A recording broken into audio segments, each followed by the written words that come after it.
All rise. Hear ye, hear ye, hear ye. Supreme Court of Florida is now in session. All who have cause to plead, draw near, give attention. You shall be heard. God save these United States, great state of Florida, and this honorable court.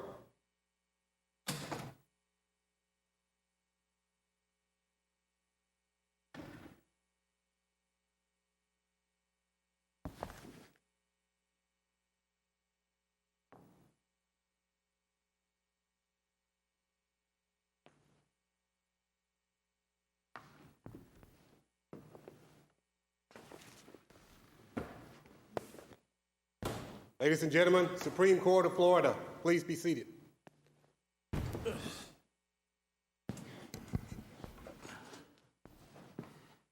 Welcome to the Florida Supreme Court. Our first case for the day is Henry versus State of Florida. You may proceed.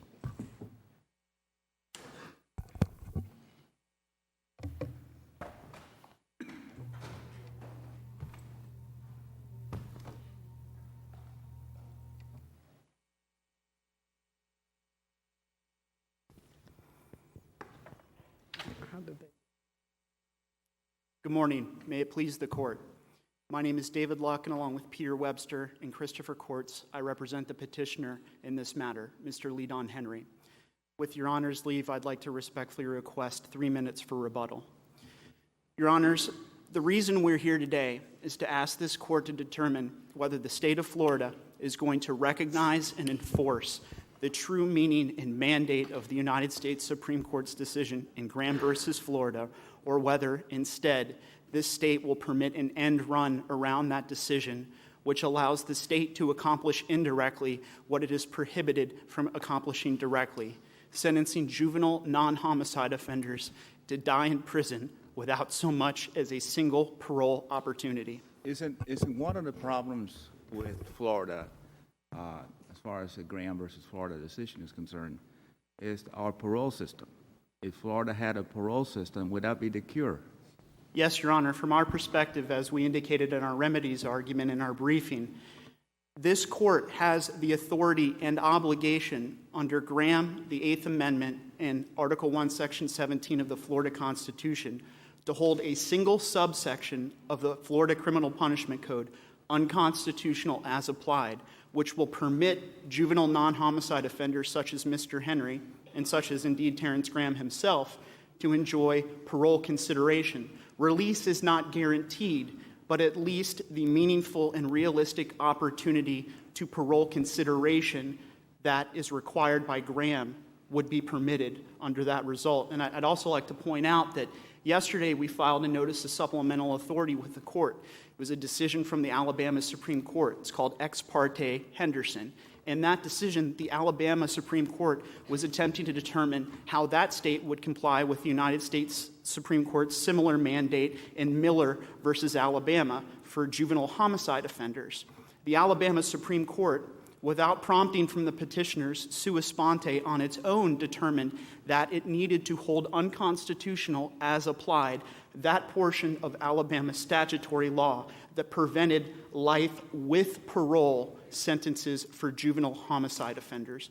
We would request the same relief here, albeit... Did you say life with parole? Life with parole for juvenile homicide offenders. That was homicide, okay. Yes, Your Honor. That was to comply with the United States Supreme Court's 2012 decision in Miller.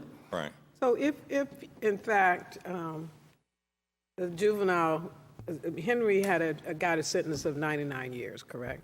90 years, Your Honor. 90 years, Yes, okay. Your Honor. And if he was eligible for parole consideration, can we determine when that would be? I mean, would he serve nonetheless 60 of those years or 50? Or where are we, even if we consider parole? Your Honor, under Chapter 947 and Title 23 of the Florida Administrative Code, which contains the regulations that are drafted by the Parole Commission to implement and affect Chapter 947, we at least know that Mr. Henry, at least based on my reading of the statutes and the regulations, would receive an initial interview or should have received an initial interview within 24 months of beginning his sentence. That's not a parole hearing. What that is it's an interview to determine what is called his presumptive parole release date. That presumptive parole release date, which is determined by a parole hearing officer, then goes to the commission, and the commission then has to determine, I believe within 90 days of its receipt of that presumptive parole release date, whether it is going to provide an effective parole release date, which is the parole release date that would apply unless and until the board at a final hearing determines that the offender does not qualify for parole. If parole is then denied, every 7 years after that denial, Mr. Henry and those like him would receive subsequent parole consideration. So you're really arguing that the mere fact of being considered for it would be sufficient? Yes, Your Honor. Even on a 90-year sentence? Yes, Your Honor. And it's even important. if he never got it, the mere consideration of it is what it would be. It has to, according to our reading of Graham, it has to be a meaningful and realistic opportunity. So if the parole commission under no circumstances ever released any of these juvenile non-homicide offenders on parole, despite the fact that they were able on an objective basis to demonstrate maturation and rehabilitation, then as determined at a later date, we would argue, in another case as that issue arose, that that would not comply with Graham.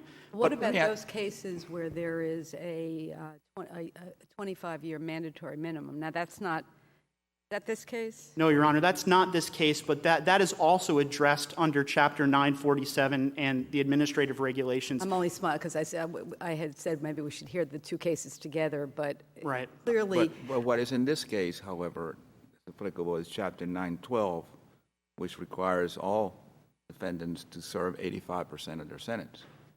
So for the parole argument that you're making, that statute would have to be declared unconstitutional or inapplicable to juveniles. Right.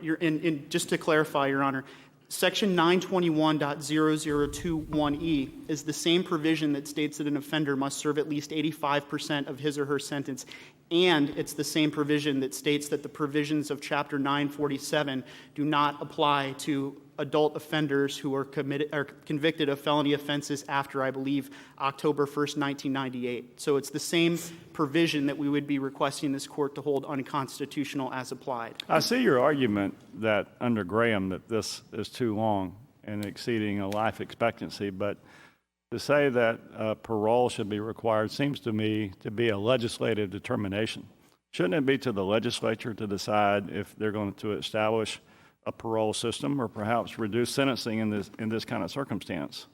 Well, Your Honor, from our perspective, the legislature has already created the parole system that we would ask and from our perspective would state as required by Graham. But it's not applicable in this circumstance. It's not applicable in this circumstance. But again, this court, for instance, in its Brennan decision in 1999, which was really a forerunner of Roper versus Simmons, recognized that ultimately in the Eighth Amendment context, it ultimately needed to determine rights and remedies with respect to the Constitution's standards, not with respect to legislative standards.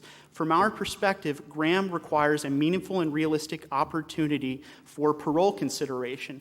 That is possible in Florida, and all that this court would have to do is hold unconstitutional as applied to this limited class of offender a single subsection of one Florida statute. But it seems to me that we would have to take that a step further because even if, assuming we say we cannot deal with the parole issue, that's a legislative issue, as Justice Poston just said, wouldn't we have to come out with some kind of formula about how many years would equate to not the life of the defendant? I'm just trying to figure out if 90 years, as one of the judges said in either a concurrence or dissent, if 90 years is too many years, if he had a 50-year sentence, would that be, and even at 85% of 50 years, that would be less than his life expectancy. So would that be okay? So I'm just trying to figure out how do we, in each case, a judge would have to figure out the defendant's life expectancy, deal with the 85%, and see where you come out, right? No, Your Honor, and that's the simplicity and the beauty of our remedies argument. And Judge Padovano explained this in his concurrence in the Raymond Smith case from the first DCA. Requiring parole consideration for all juvenile non-homicide offenders in Florida would avoid entirely any line-drawing issue as to life expectancy. Wouldn't that go well beyond what is required by Graham? Because Graham doesn't apply to all juveniles who have been adjudicated as adults. And so you could have a situation where a juvenile was adjudicated as an adult and received a 10-year sentence, for example. And under your expansive view about this, which I don't think really has anything to do with this case and the particular defendant in this case, the recipient of the 10-year sentence would be eligible for parole. And why doesn't that go further in displacing the legislative choices that have been made than is required by Graham? Your Honor, I share your concerns. However, and I would just make clear, we're not contending that a 10-year adult sentence applied to a juvenile non-homicide offender would itself violate Graham. Our position is merely that the remedy that we propose avoids the line-drawing concern. Except that in this, and I think reflecting what the other justices are saying, this is a sort of a shockingly long sentence, a 90-year sentence. I don't think anybody's going to debate, and he was 17, that a sentence that would get him out at 107 is, not equivalent to a life sentence. And we have another case with 60 or 70 years. But I saw somebody, one of the defendants that had started all this harshness on juveniles, the tourist defendant was resentenced to 40 years. Mm-hmm. So it seems to me, in terms of advocating for your client, that the issue here is that a 90-year sentence is unconstitutional under Graham. Now, the question is the remedy then resentencing to a a shorter sentence, or as to this defendant, resentencing to a shorter sentence and parole. So if you could just address this case, what do you see as the courts, because it seems to me this case is clearly a Graham equivalent. Right. And we don't have to every day, figure out, okay, 30 isn't. We've got this case. So what are the other options? And you've thought about it, and I know you've mentioned the remedies that the court would have other than declaring that statute unconstitutional as applied to any juvenile sentence, which I think is what you were saying, but as applied to this case, maybe. But wouldn't the other options be resentencing to a shorter term? Give me the other options. Well, Your Honor, first of all, I would certainly share the court's impression that this is an extreme case, and I want to point out that the state doesn't dispute, and I've never seen a dispute, that anyone here disagrees with the fact that Leadon Henry will in fact die in prison under his current sentence. Now, in terms of other potential remedies other than holding Section 921.0021E unconstitutional as applied, well, that's as applied to him, though. And right. That's different than just saying as applied right. to every juvenile defendant. Correct. Correct. As applied to him. And this is consistent with decisions from across the country, most notably those in California and the Rayner decision from the Colorado Court of Appeals. Those cases have looked at the Centers for Disease Control's National Vital Statistics reports. And there's an excerpt in the record in this case that indicates that Mr. Henry's life expectancy is 64.3 years. In that situation, given the 90-year aggregate sentence and his 64.3-year life expectancy, that sentence exceeds his life expectancy by at least 3 decades. For that type of sentence, the court could hold Section 921.0021E unconstitutional as applied.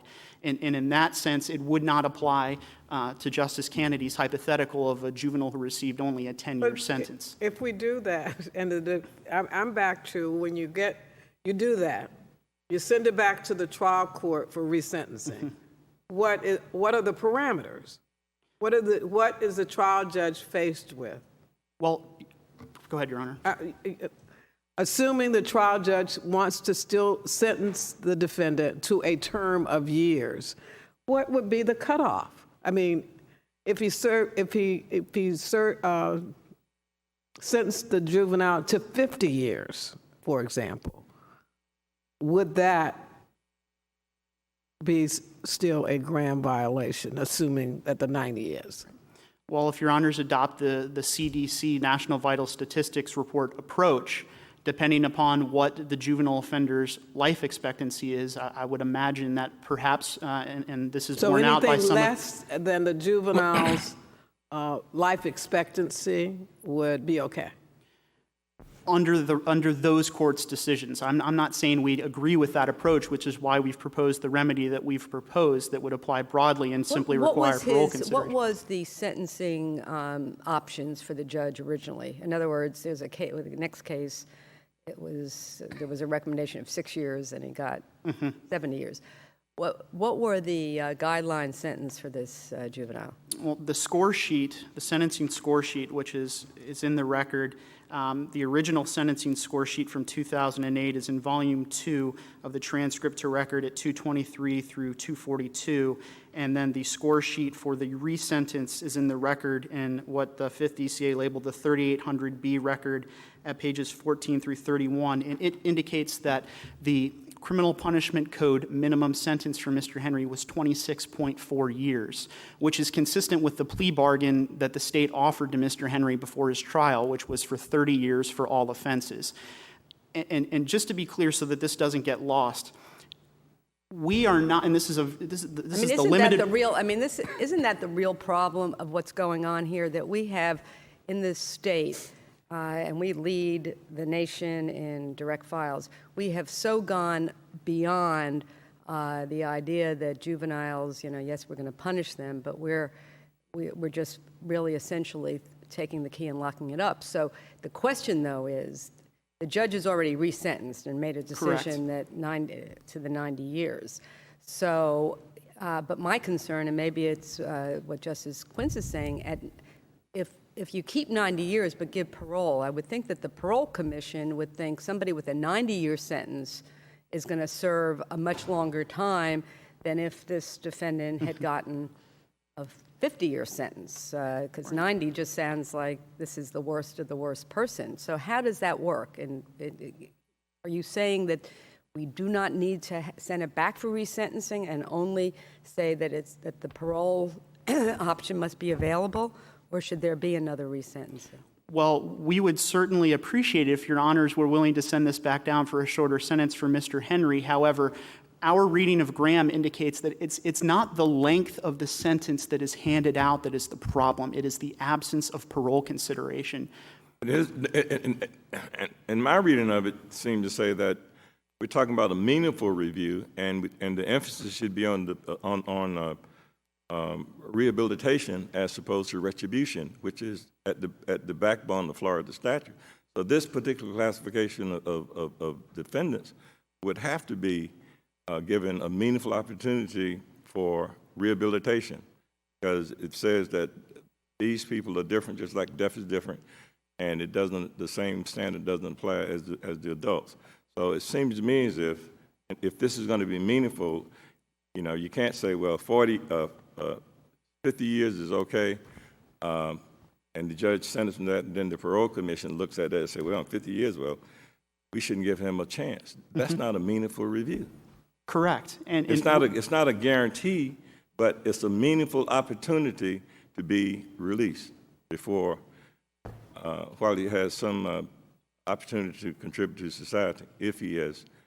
Yes, Your Honor, I agree completely, and I also appreciate that you bring up the rehabilitation point, because it's important to emphasize that under Florida law, under Chapter 947, the Criminal Punishment Code, and the Department of Corrections regulations, and also the Parole Commission's regulations, because Mr. Henry's sentence and those similarly situated is without parole consideration, because of the length of his sentence and the absence of parole consideration, he is not entitled to vocational programs, he is not entitled to educational programs. The only thing, according to the record, that Mr. Henry has been allowed to do to attempt to rehabilitate himself is Bible study courses. And I'm not at all denigrating the value of that type of program. I have one question, and I want to ask you, and getting into rebuttal time here, but it's important to my thinking. A situation with mandatory minimums. Let's come full circle to where we started this argument, that parole is a fix-it for this. You have a mandatory minimum. Would a 25-year sentence, mandatory minimum, with the eligibility for parole fix the problem? Well, and we have a situation where a gun was used, somebody was shot, mandatory minimum applies. I mean, would that be to fix it? 25-year mandatory minimum, that's not excessive. I mean, it wouldn't be well exceeding his life expectancy. right. And then eligibility for parole. In situations with mandatory minimum, would that be the fix-all? I don't believe that in the mandatory minimum situation that would violate Graham, because after the mandatory minimum of 25 years is served, then that individual would be eligible for parole consideration, which I think is consistent with Graham's message that while for serious offenses, even extremely heinous non-homicide offenses, the offender can be sentenced to significant periods of time in prison, he or she cannot be denied at the outset the ability to seek. So the only statute that would interfere with that fix-it would be the statute that requires defendants to serve 85% of their sentence. That would have to be, by this court, declared inapplicable in juvenile cases for this to work. Yes. Under our proposed remedy for this to work, that statute, which is also the same statute that says that parole does not apply to adult offenders and by extension to these juvenile offenders sentenced as adults, would have to be held unconstitutional as applied. And whether the court wants to do that for those whose sentences exceed their life expectancy, or whether you would do that across the board as to all juvenile non-homicide offenders to avoid the line drawing problem, either one would satisfy our client and would satisfy our reading of Graham. But would you address what authority does this court have to draw remedies that are not required by constitutional considerations expressed in Graham? I mean, if we're talking about just blanket altering things that are traditionally the legislative arena, and those things don't violate Graham, where is our authority? I mean, we then become sentencing body? Well, Your Honor, I wouldn't agree that you would become a sentencing body because under our proposed remedy, we wouldn't be at all changing the length of the sentences imposed. There would simply be parole consideration. And I would think that that would be consistent with this court's authority on an as-applied basis to craft a remedy in order to further constitutional rights. While it may not violate Graham itself for someone with a 10-year sentence to not have parole consideration, it still violates the tenor of the Supreme Court's overall juvenile justice jurisprudence, which indicates, and this includes Miller and Roper, Thompson versus Oklahoma, we can go back even further. Children are different for purposes of sentencing, and the legislature is prohibited from treating them the same as adults constitutionally for purposes of criminal sentencing. I would believe that the as-applied remedy would be consistent with that case law.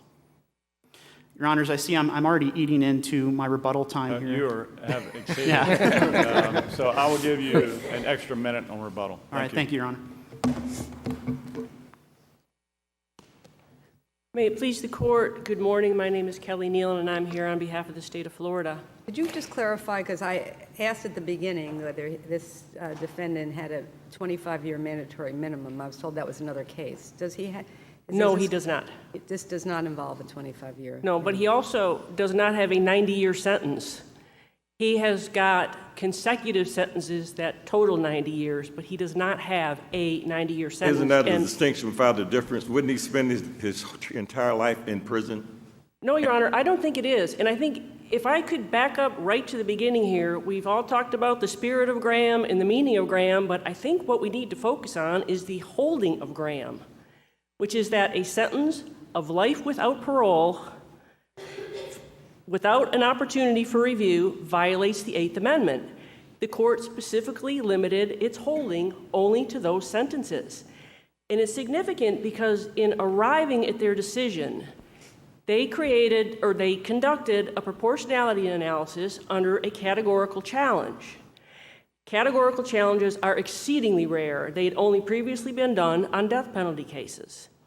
And what they did was they started with the indicia of a national consensus. And in doing their national consensus, they only looked at life without parole sentences that had been imposed.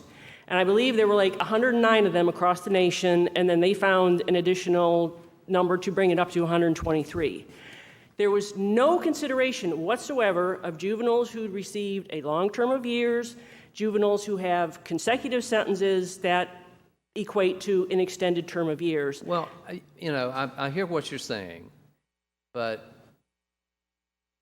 there are some things that are just, it's impossible to characterize them as anything but equivalent to a life sentence. You get 100 years or 90 years. That is a life sentence and any reasonable understanding of it. Now, let me ask you, so I understand, I hear what you're saying, but it seems to me to be a very formalistic way, a hyper-formalistic way of analyzing what the Supreme Court has said. And it seems to be somewhat detached from the reasoning that the Supreme Court employed in reaching the result they reached in Graham. Let me ask you one about another case, Miller.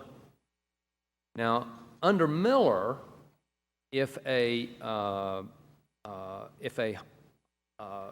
juvenile who had committed a homicide was given a sentence of 90 years, not life, but 90 years, would that violate Miller?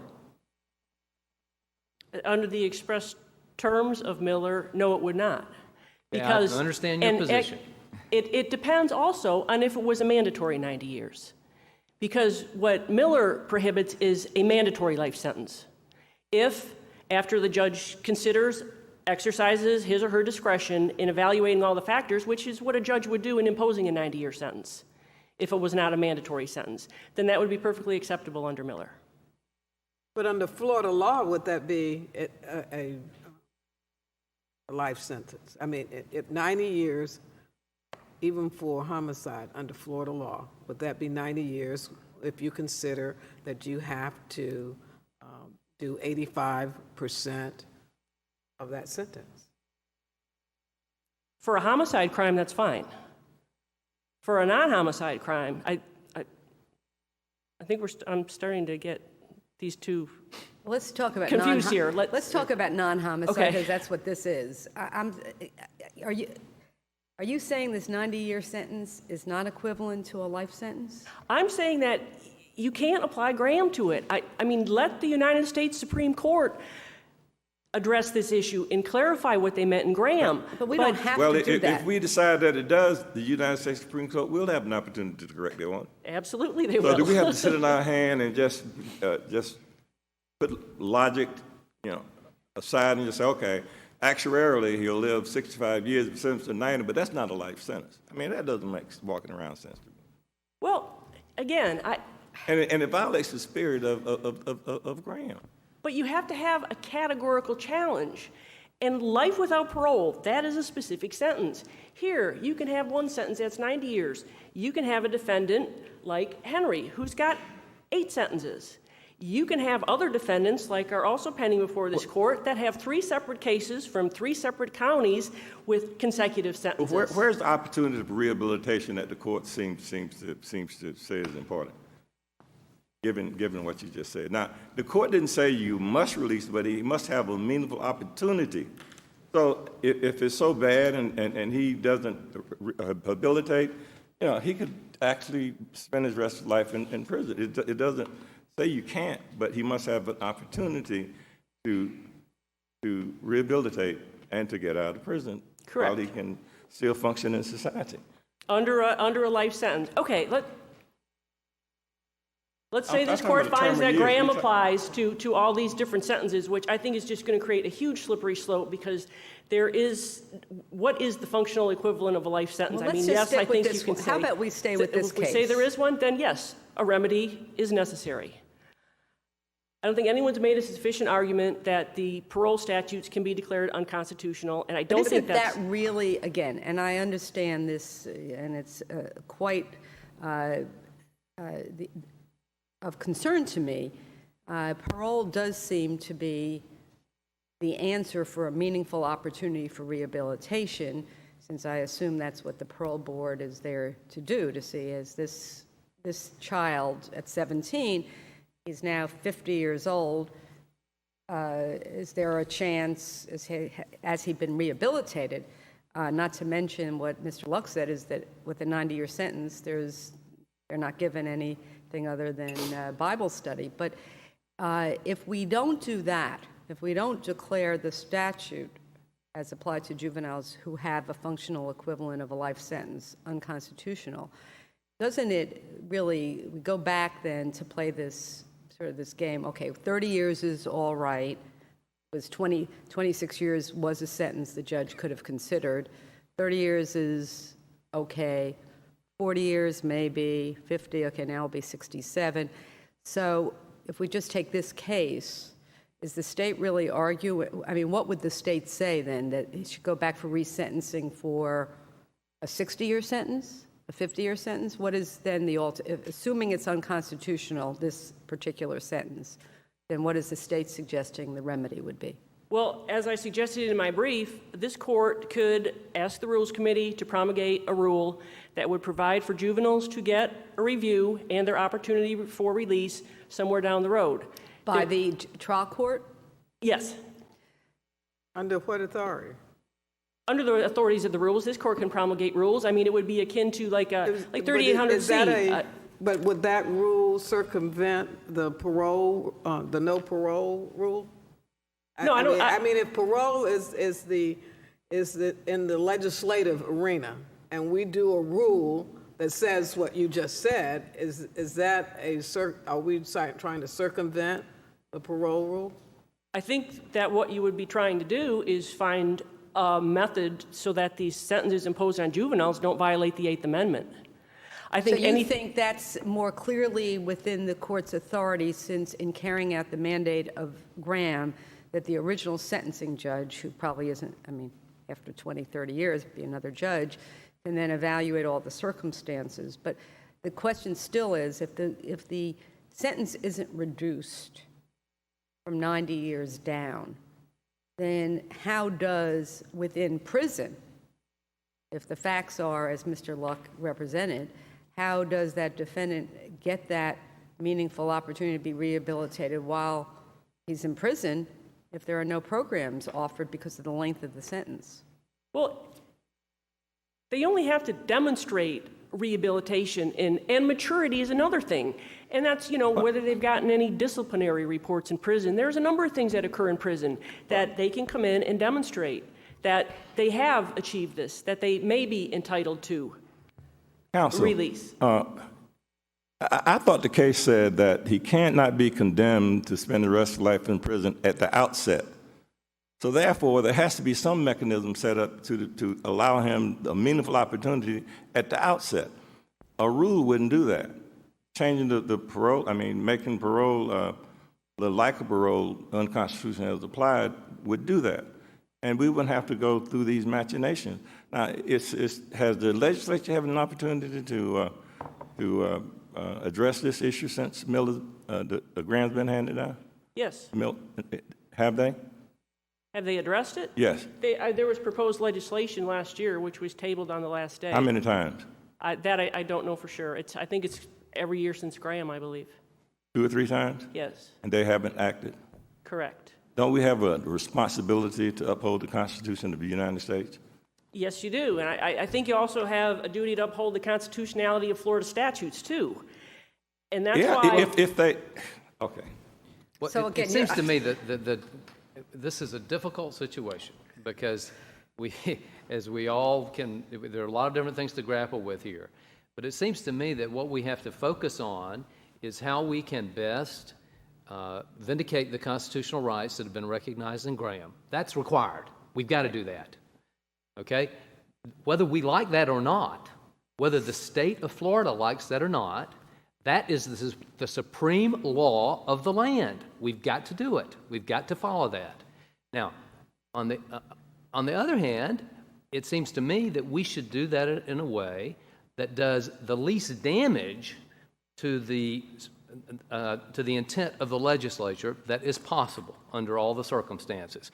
I don't understand why that isn't to, in a limited way that is required by Graham, allow parole eligibility for the defendants who fall in the category where their sentences would otherwise offend Graham.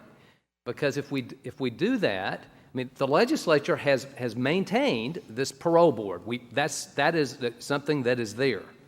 That's a structure that's in place.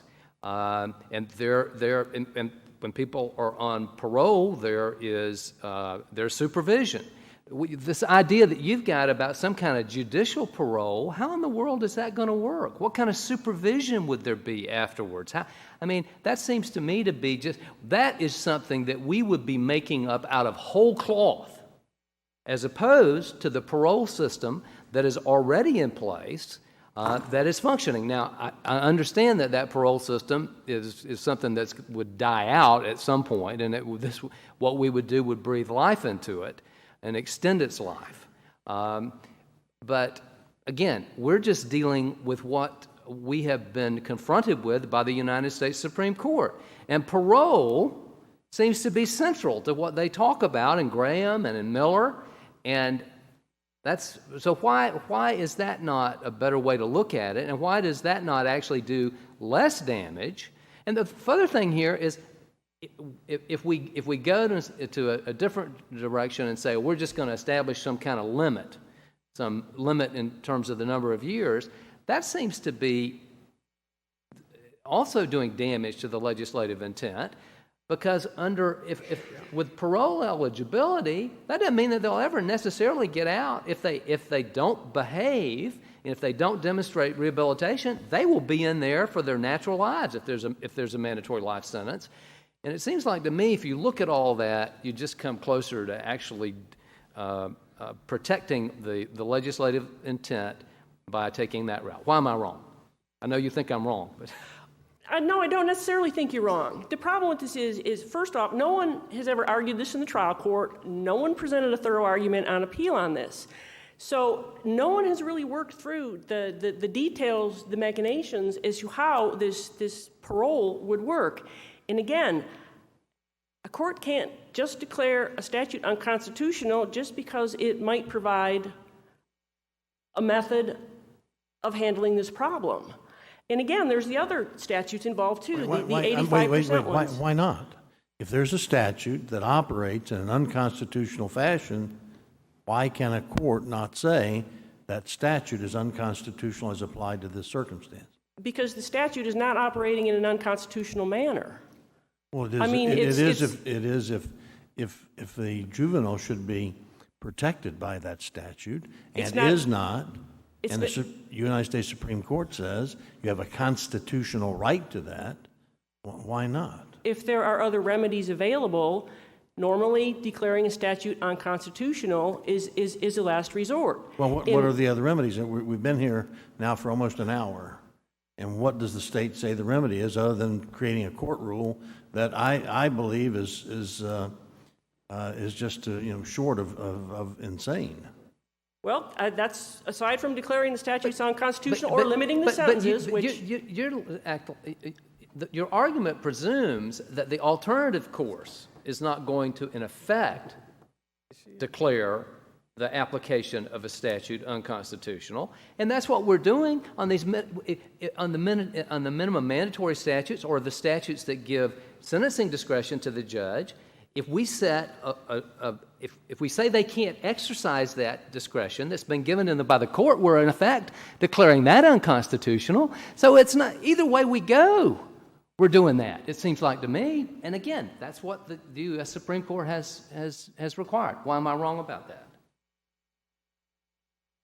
well, I don't think that there's ever going to be a limit on the sentence that can be imposed. So that's not a problem.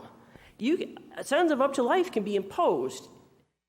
What we need to find is a method, an opportunity for review and for release.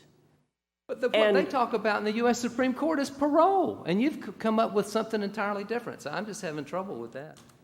I don't understand that. Well, because parole is a legislative remedy, and the legislature has not provided that remedy. I think you're They getting haven't into provided any remedy. And that's why I think it is up to this court to provide a remedy, and I think the only thing this court can do is come up with a procedural rule at this point. Well, it could be remanded for a shorter term, right? That's true. That's true. But Graham does not require a shorter term. Well, And- you only get to the issue of a parole if you have too long of a term sentence. Correct. So if you have a shorter term sentence, you never even reach the parole issue. Well, I think, again, you only get to Right. Graham if you have a life sentence, but that's when you start down the slippery slope, too. I mean, what... So wouldn't the appropriate remedy in this case, without reaching constitutional issues about parole and all those things, just to simply remand for a shorter term? That would be within the constitutional That would comply with parameters. Graham. If Graham applies to consecutive sentences, then yes, I think that would be within the And then constitutional what would be parameters. that term? I'm sorry. That's what always I get hung up on, and maybe there's a simple answer to it that I don't really know, but what would be that term? What would you say if we remanded this for a sentence for a term of years less than the 90 years that he has? What would be the outer parameters of what a court could sentence him to? I would say probably 50 years, a 50-year total sentence. What did you say? 50, 5-0. Now, how does that allow for rehabilitation It doesn't... and a meaningful review? How would you do that? He has an opportunity for release in 50 years. I mean, this man committed 7 violent felonies. Well, it's not just this case. The state is looking for guidance on all of these type cases. And it seems to me as if the Supreme Court and Graham says that you cannot at the outset condemn he has to have an opportunity for meaningful review. Not release, but an opportunity. And rehabilitation has to be part of the penal function. It doesn't say at what point he's entitled to that review, though. And that's why when you get away... It says from the outset you can't preclude it. So that wouldn't you have to... No, it says Does you can't... 50 years do it? It says you cannot give him a life sentence without parole. That's all Graham says. All right, maybe I'm reading the wrong case. I mean, Justice Alito, in his concurring opinion, says nothing in this opinion affects the imposition of a term of years without Was that parole. was that the opinion or the dissenting opinion? In the opinion, when they were reviewing their national consensus, they said the instant case concerns only you say those Scalia? juveniles sentenced to life without parole solely for a non-homicide offense. Did Scalia join the opinion? This was in the majority opinion. Okay. When they were, as I said, in order to do a categorical analysis, you have to start with a national consensus. We have no national consensus on terms of years, particularly consecutive terms of years.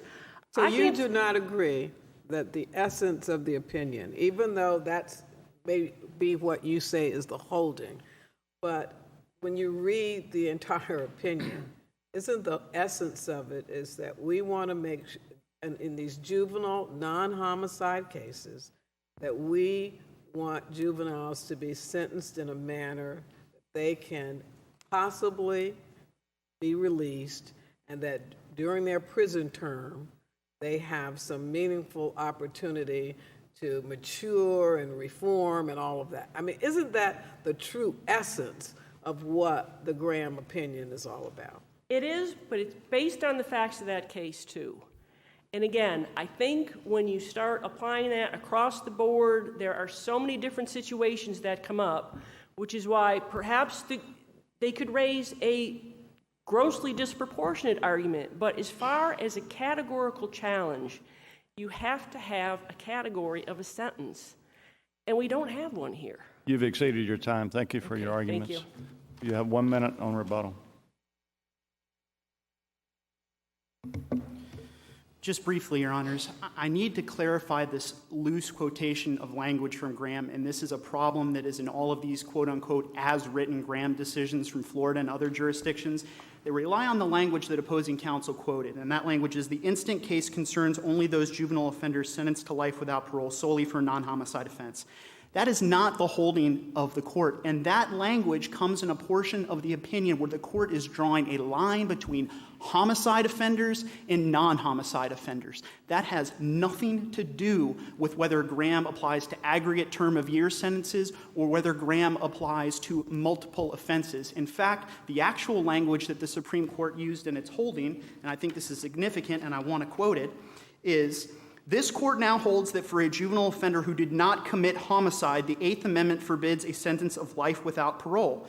Now, how did the court define life? The court said that this was a categorical challenge to something it had not faced before, a term of years sentence that guaranteed that Terrence Graham would die in prison without so much as a single parole hearing. The state does not accurately quote Graham, and that is not what the United States Supreme Court said.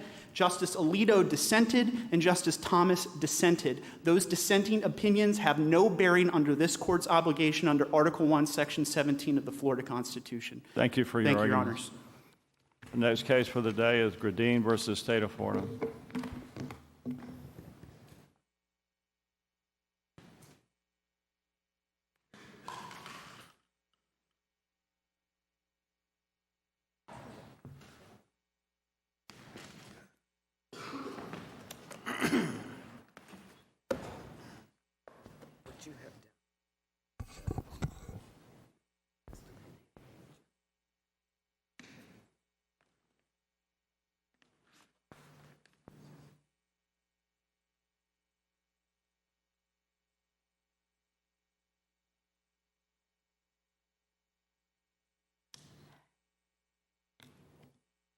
You may proceed. May it please the court, I'm Gail Anderson, representing Mr. Shamik Gridine. Mr. Gridine was 14 years old when he committed an attempted first-degree murder to which he pled guilty and for which he received a 70-year sentence with a 25-year minimum mandatory. And this case involves the discharge of a firearm, a shotgun. Yes. Yes. This is the case with the mandatory minimum. 25-year minimum mandatory. Thank you. And he also has a 25-year sentence on a second count of attempted armed robbery. But on that, how would on they the run? sentence, let me just, on the sentence, the DOC and the DJJ did their pre-sentence investigation and recommended, and they were talking about grossly disproportionate, a 6-year youthful offender sentence for this 14-year-old. Was that, if the judge had followed that recommendation, how could he follow it and still impose with the 25-year mandatory minimum out there? I don't know. Oh, I thought you would have. I don't know. Because to me, that just jumped out as to, and we don't have the PSI in the record, Right. that what we're really talking about here is a complete, here's the DOC and the DJJ saying this 14-year-old should serve a 6-year sentence. And instead, he gets, from the judge, a 70-year sentence. Correct. But you're conceding he needs to have, I think I'm hearing, that he needs at least a 25-year sentence because of the mandatory minimum. Yeah, I didn't raise any challenge to the 25-year mandatory minimum. But we don't know the answer whether another judge, say it was Justice Labarga when he was a judge in Palm Beach County, could have given this kid a chance, I don't give know. him a 6-year youthful offender sentence. Right, I don't know if the youthful offender statute overrides the minimum mandatory. Yes. It does. I'll accept It does that. override. But the judge minimum has to mandatory. make the findings that are necessary to go down that route, right? I mean, it's not, the judge isn't required to give a youthful offender. No.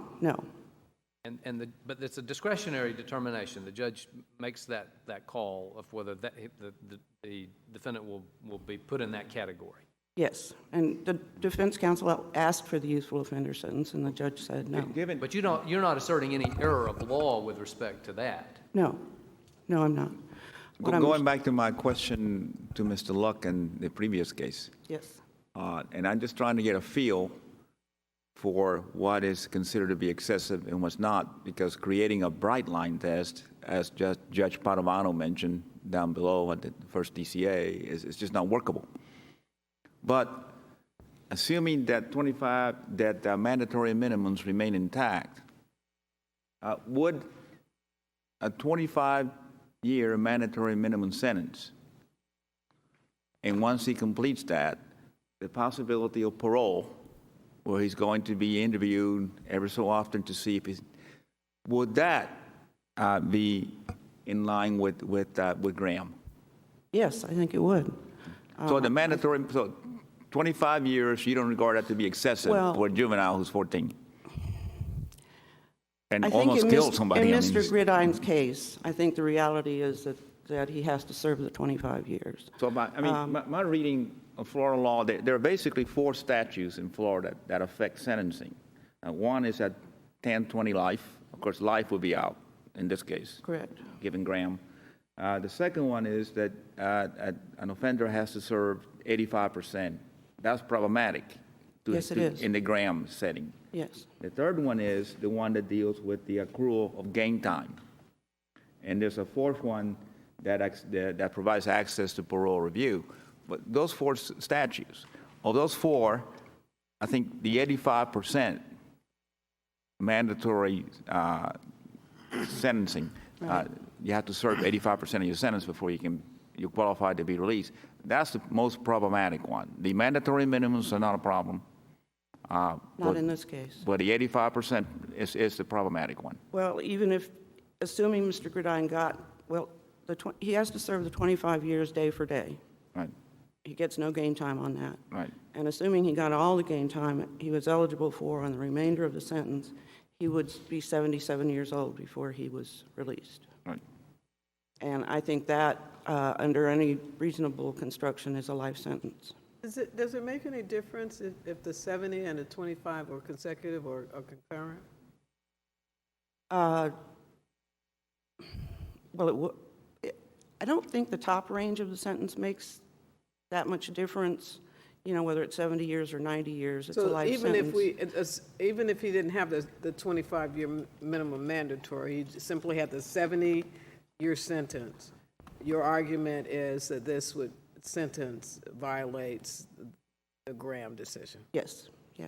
And what are you agreeing with Mr. Locke that the most logical way to comply with the mandate of the United States Supreme Court, where there's essentially a life sentence, is to find that the parole statute and then the 85% is unconstitutional as applied in this case? I do agree with that. Yes, it seems the most straightforward But way. where, okay, so let's just say this judge, instead of the 70-year sentence, had imposed a 40-year sentence. Then what? Your question is whether Well, 40, then 40 would is it- 40 would years we- I mean, are equivalent? we just decide, is the position of the public defender's office, we should just decide this case as applied in this case, it's unconstitutional, wait for the 40-year case to come along and see what happens there, rather think than make that a has- broad pronouncement? That has to be decided in each case. I mean, the issue presented here is whether 70 years is a life sentence.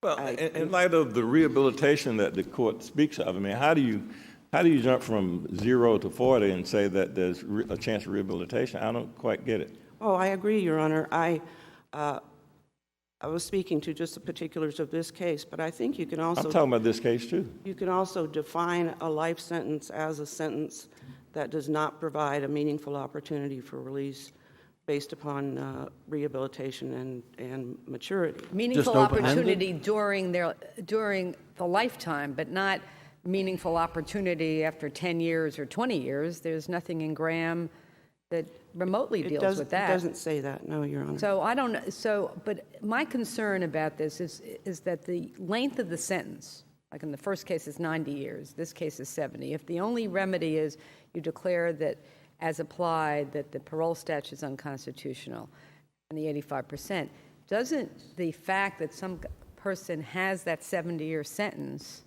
affect when they are actually going to be released? I mean, if you take two identical defendants and one defendant has the 70-year sentence and the other has the 40-year sentence, and let's assume parole was there, wouldn't that be affect adversely on whether they are going to be released anytime before 50 years? Or Well, my understanding, I'm not an expert on parole, but my Well, none of us understanding, are.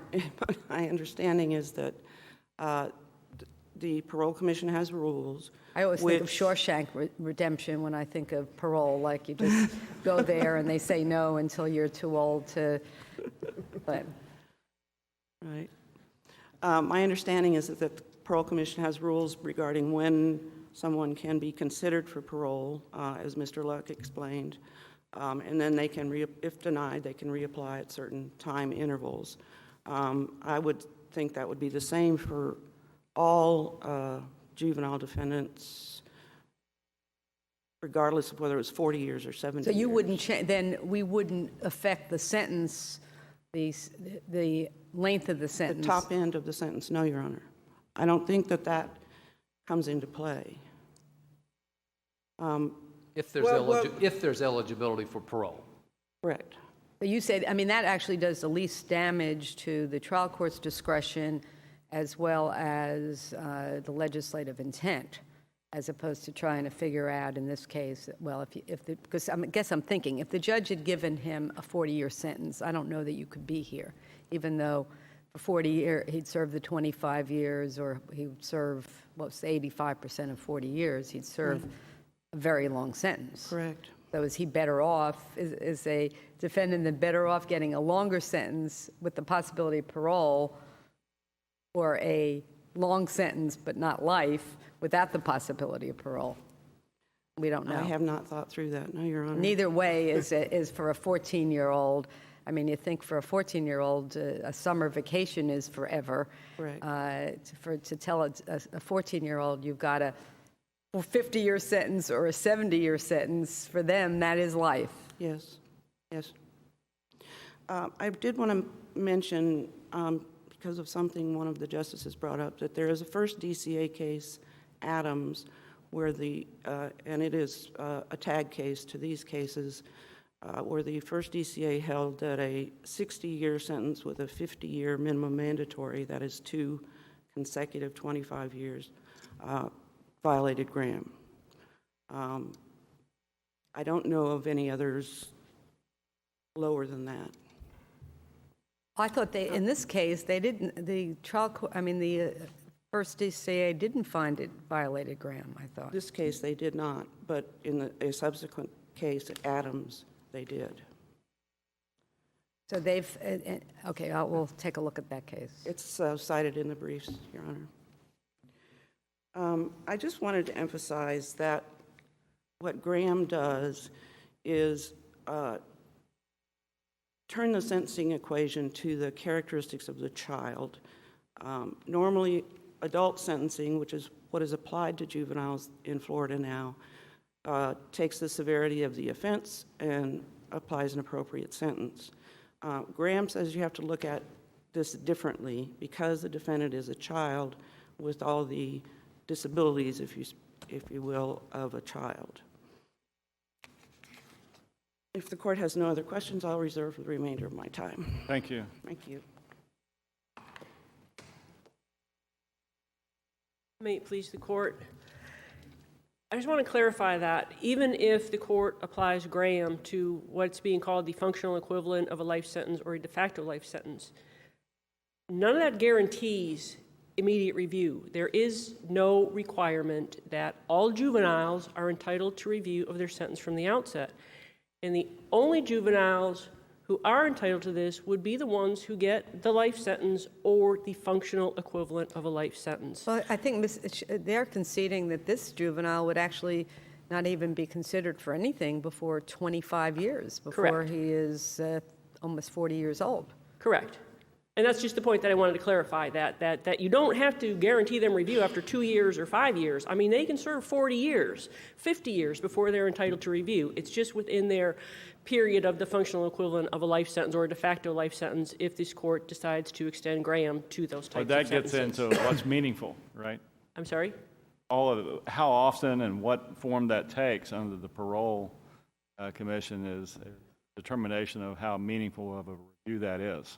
Well, whether it's meaningful, but like I said, the court doesn't dictate the time. I mean, if a juvenile gets a 20-year sentence or a 30-year sentence, that's not the functional equivalent of a life sentence. They're not entitled to any review for 30 years. They're just entitled to release after 30 years. So I think we need to keep that straight, too, in doing this analysis. Well, how does that relate to juveniles are different? I mean, where are we differentiating between the juvenile and the adult in terms of rehabilitation if that's what, in fact, Graham is saying? Graham has said that someone needs a review sometime within their life. They need an opportunity for release within their life. It doesn't say when. Well, it doesn't say, well, all right, 30 years, we'll look at it to give you a meaningful opportunity. Now, aren't we condemning him from the outset? I thought that he had to have a meaningful review at the outset. No. Not that he has to be released, but it has to be looked at to see whether or not he's been rehabilitated. No, Graham does not require that, and Graham only applies to the life sentences, or if you want to extend it to de facto life sentences, which are going to be sentences of at least 50 years. So a juvenile who is sentenced to 40 years is not entitled to any review. So that's... Well, but that's all hypothetical. That's some other case, right? Right. I mean, and I understand your views about that, but we've got cases here where it seems like by just about any reasonable understanding of what a life sentence is, that this case falls into the equivalent of a life sentence. Right, no, I understand that, Your Honor. And these other cases, you know, where you go, how far you back up year by year, and where you get out of that territory is a question for another day, isn't it really? It is, and I'm just saying in terms of the analysis of what kind of review they want, it's not immediate review. Under Graham, does not require that. If there are no further questions, then I will rely on my brief for the remaining issues. Thank you for your arguments. Thank you. I just want to emphasize that what I'm talking about in Mr. Gridine's case is that he served his 25 years, and maybe shortly before the end of that time period, he received a review to determine whether he has demonstrated the maturity and rehabilitation necessary for his release. That's how under the parole system as it existed, he would get a review before the 25-year period expires, right? Correct. So we don't have to really, that's something that just kind of, if we put him in the parole system, that would kind of happen as a matter of course. I would think so, Your Honor, although I'm certainly not an expert on parole. Thank you very much. Thank you for your arguments. The court will be in recess for 10 minutes. All rise.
Supreme Court of Florida is now in session. Please be seated. Our next case for the day is Wilcox versus State of Florida. You may proceed. May it please the court, excuse me, may it please the court, Gary Caldwell on behalf of Mr. Wilcox. I'd like to confine my argument to the first 2 points on appeal, although I'm sorry, of course, come again? Can you speak a little closer? yeah, I think we've got a little problem here. Can you repeat what you said? I'd like to, my name is Gary Caldwell. I'm an assistant I know who public you are. defender for Mr. Wilcox. We'll concentrate on the first 2 issues on appeal, but of course, if the court has questions about the other issues, I will be happy to. Mr. Caldwell, as we start off, Yes, sir. I have a fundamental concern. Here we have a case where the defendant basically just didn't like the way the attorneys were proceeding. And everything here is essentially, well, I did this because I had to do it because they weren't proceeding as I wanted them to.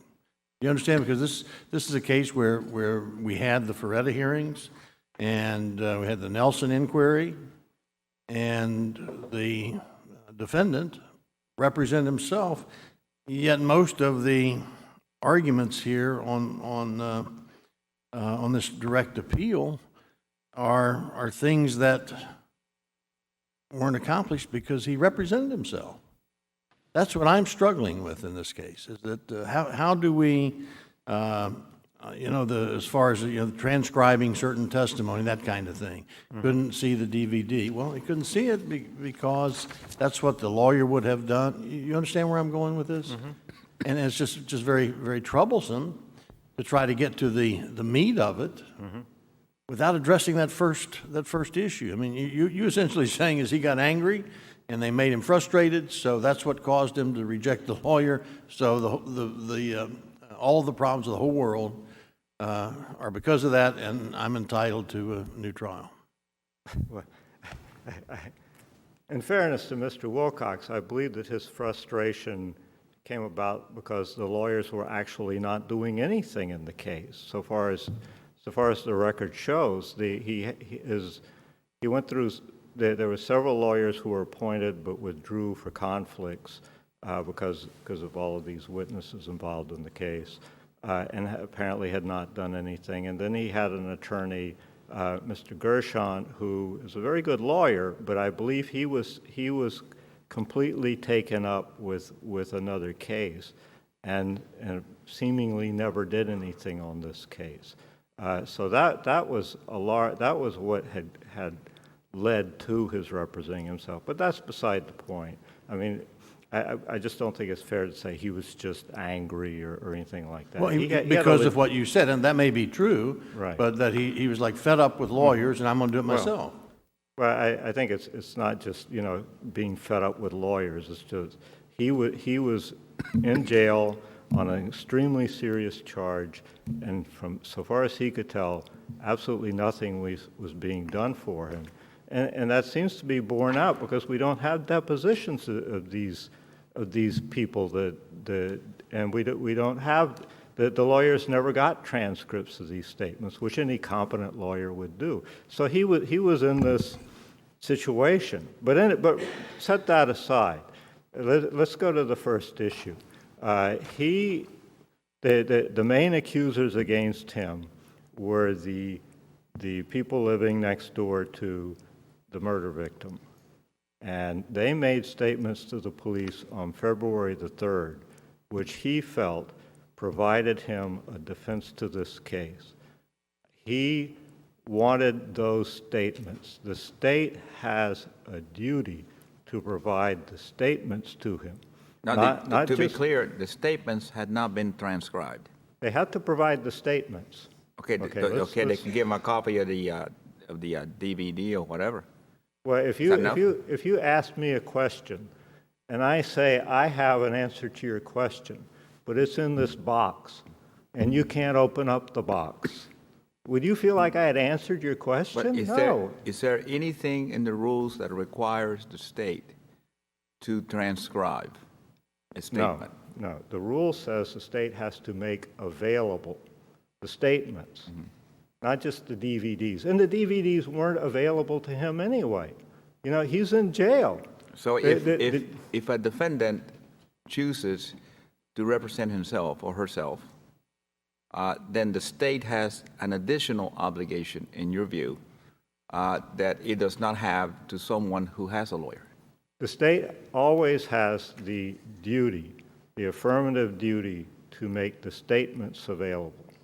But in this case, I think the real issue, if the lawyers had been in this case and the state gave them the DVD, that would be fine. The lawyer So, would. your argument really is that because it was a pro se defendant, the state had to do more than what they would have done for a lawyer. State agents were making it unavailable to him. It was through state agency. Because they didn't offer a DVD player? Is that what? They did. The judge said the only thing you're entitled to is the DVDs. You're not entitled to anything else. The judge, and the judge said, and the jail isn't going to let you use these things. And the defendant filed a thing saying, I can't use. The problem is, this guy is pro se. He decided he wanted to represent himself. The judge went through Ferretta, and many times through the proceeding, offered him an opportunity to get an attorney, and he refused. And if you're in prison, if you're locked up, I mean, you don't have the same accessibility as somebody who isn't. So he sort of made that determination, didn't he?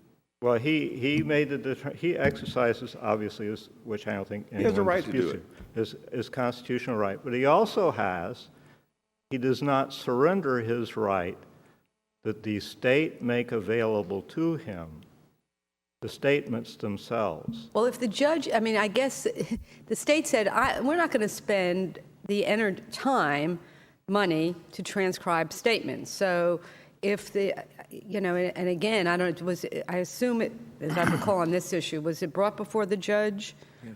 I mean, it would seem that the judge could have made arrangements for some of the pretrial hearing for him to view it, in the courthouse. But, let's go to, because it does concern me. I'm thinking somebody can't see, and you say, well, here are the pictures, and, go ahead, and we're not telling you what they look like, and not going to give you anybody that can describe the pictures. But could you go to, let's assume it was error, that there should have been some accommodation of it. How can it be reversible error? How is he affected by this such that there's a reasonable possibility of, that it affected the verdict?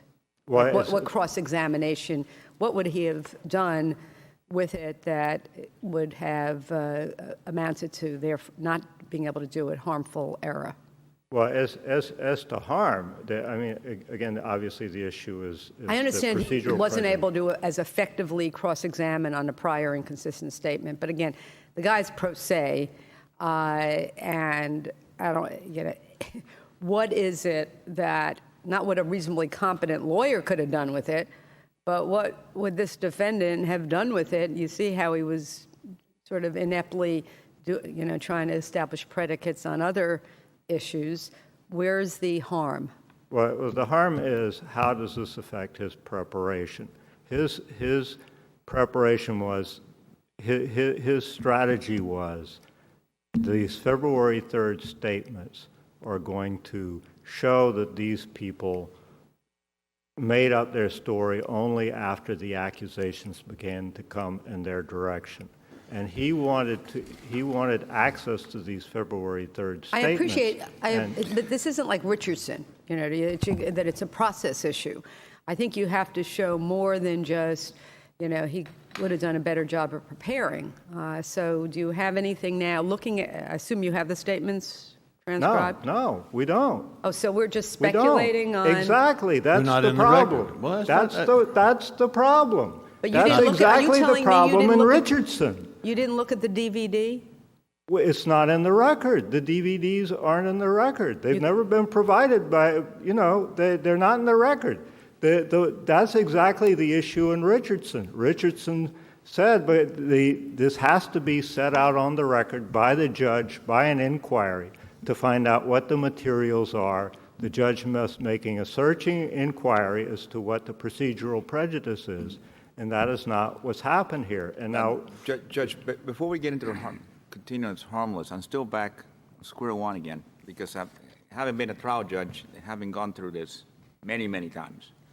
Now, Judge Bachman, in this case, conducted a pretty thorough Ferretta inquiry. right. In that he even went above what's required and told them repeatedly, you understand that you're sitting in jail, and you can't just walk over to the state attorney's office. You can't make a phone call. You can't do those things. A lawyer can. I mean, practically pleaded with him, don't do this. And he insisted.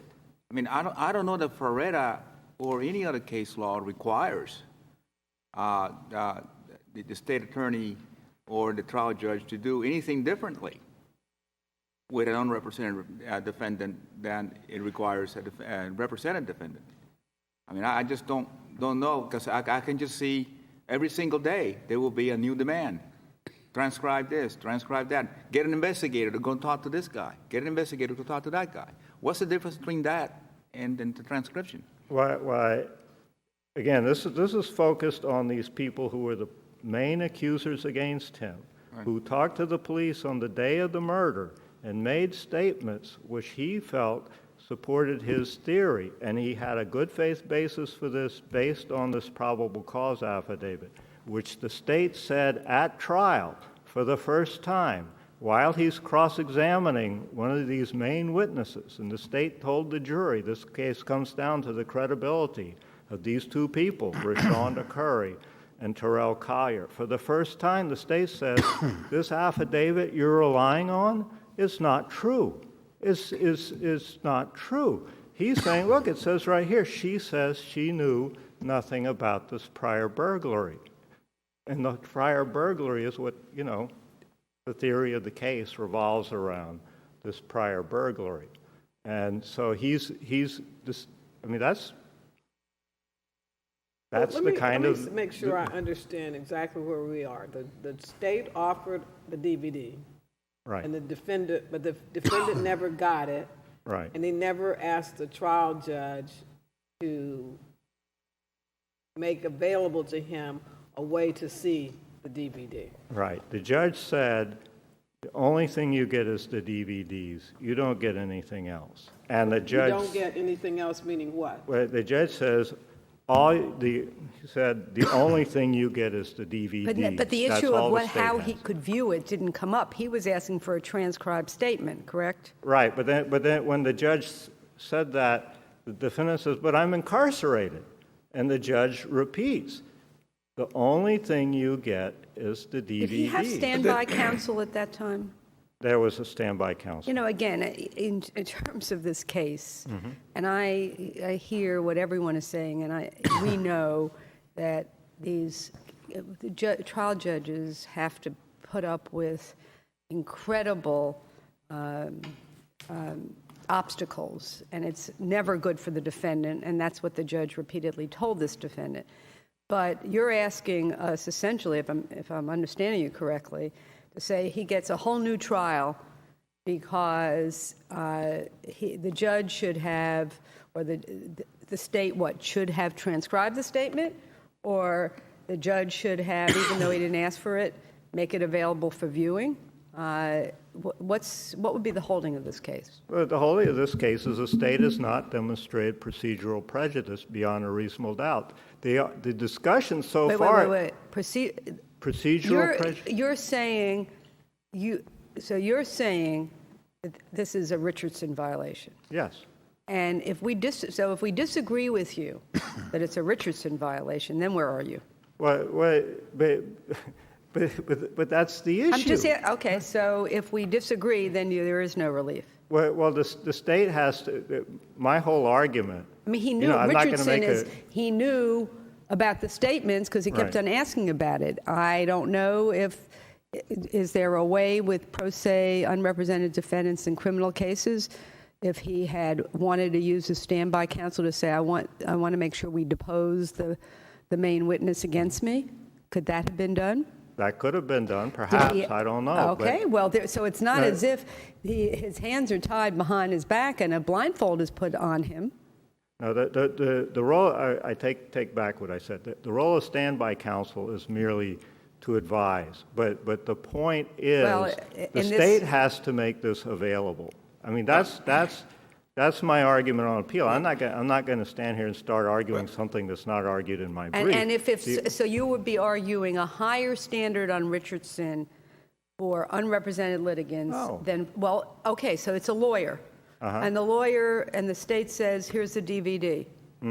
That's a Richardson, and the lawyer says, my DVD is broken. If they said to the lawyer, here's a DVD, and by the way, we aren't going to let you listen to it because we have state agents who are going to hold on to the now, thing. didn't the judge warn him several occasions about the perils of discovery? And then the judge offered to appoint counsel and to delay the trial to give counsel a chance to look at these look at the transcribe the DVD. Oh, I don't think so. No, I don't believe so.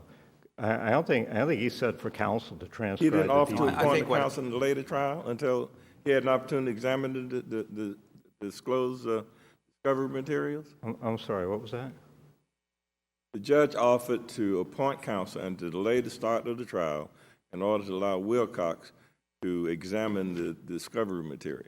Well, the discovery material, meaning the paperwork that the lawyers were But giving him. wouldn't that encompass the statements on the DVD also? No, I think what they were talking about there was this paperwork that the lawyers. But if he had a were counsel, he could do anything, couldn't he? If he had counsel, yes. I mean, he has this constitutional right to represent understand himself. that, and you have the right to mess your case up if you want to. And apparently, this is what he did. I mean, I apologize if I seem to be arguing with you, but the point. We aren't arguing.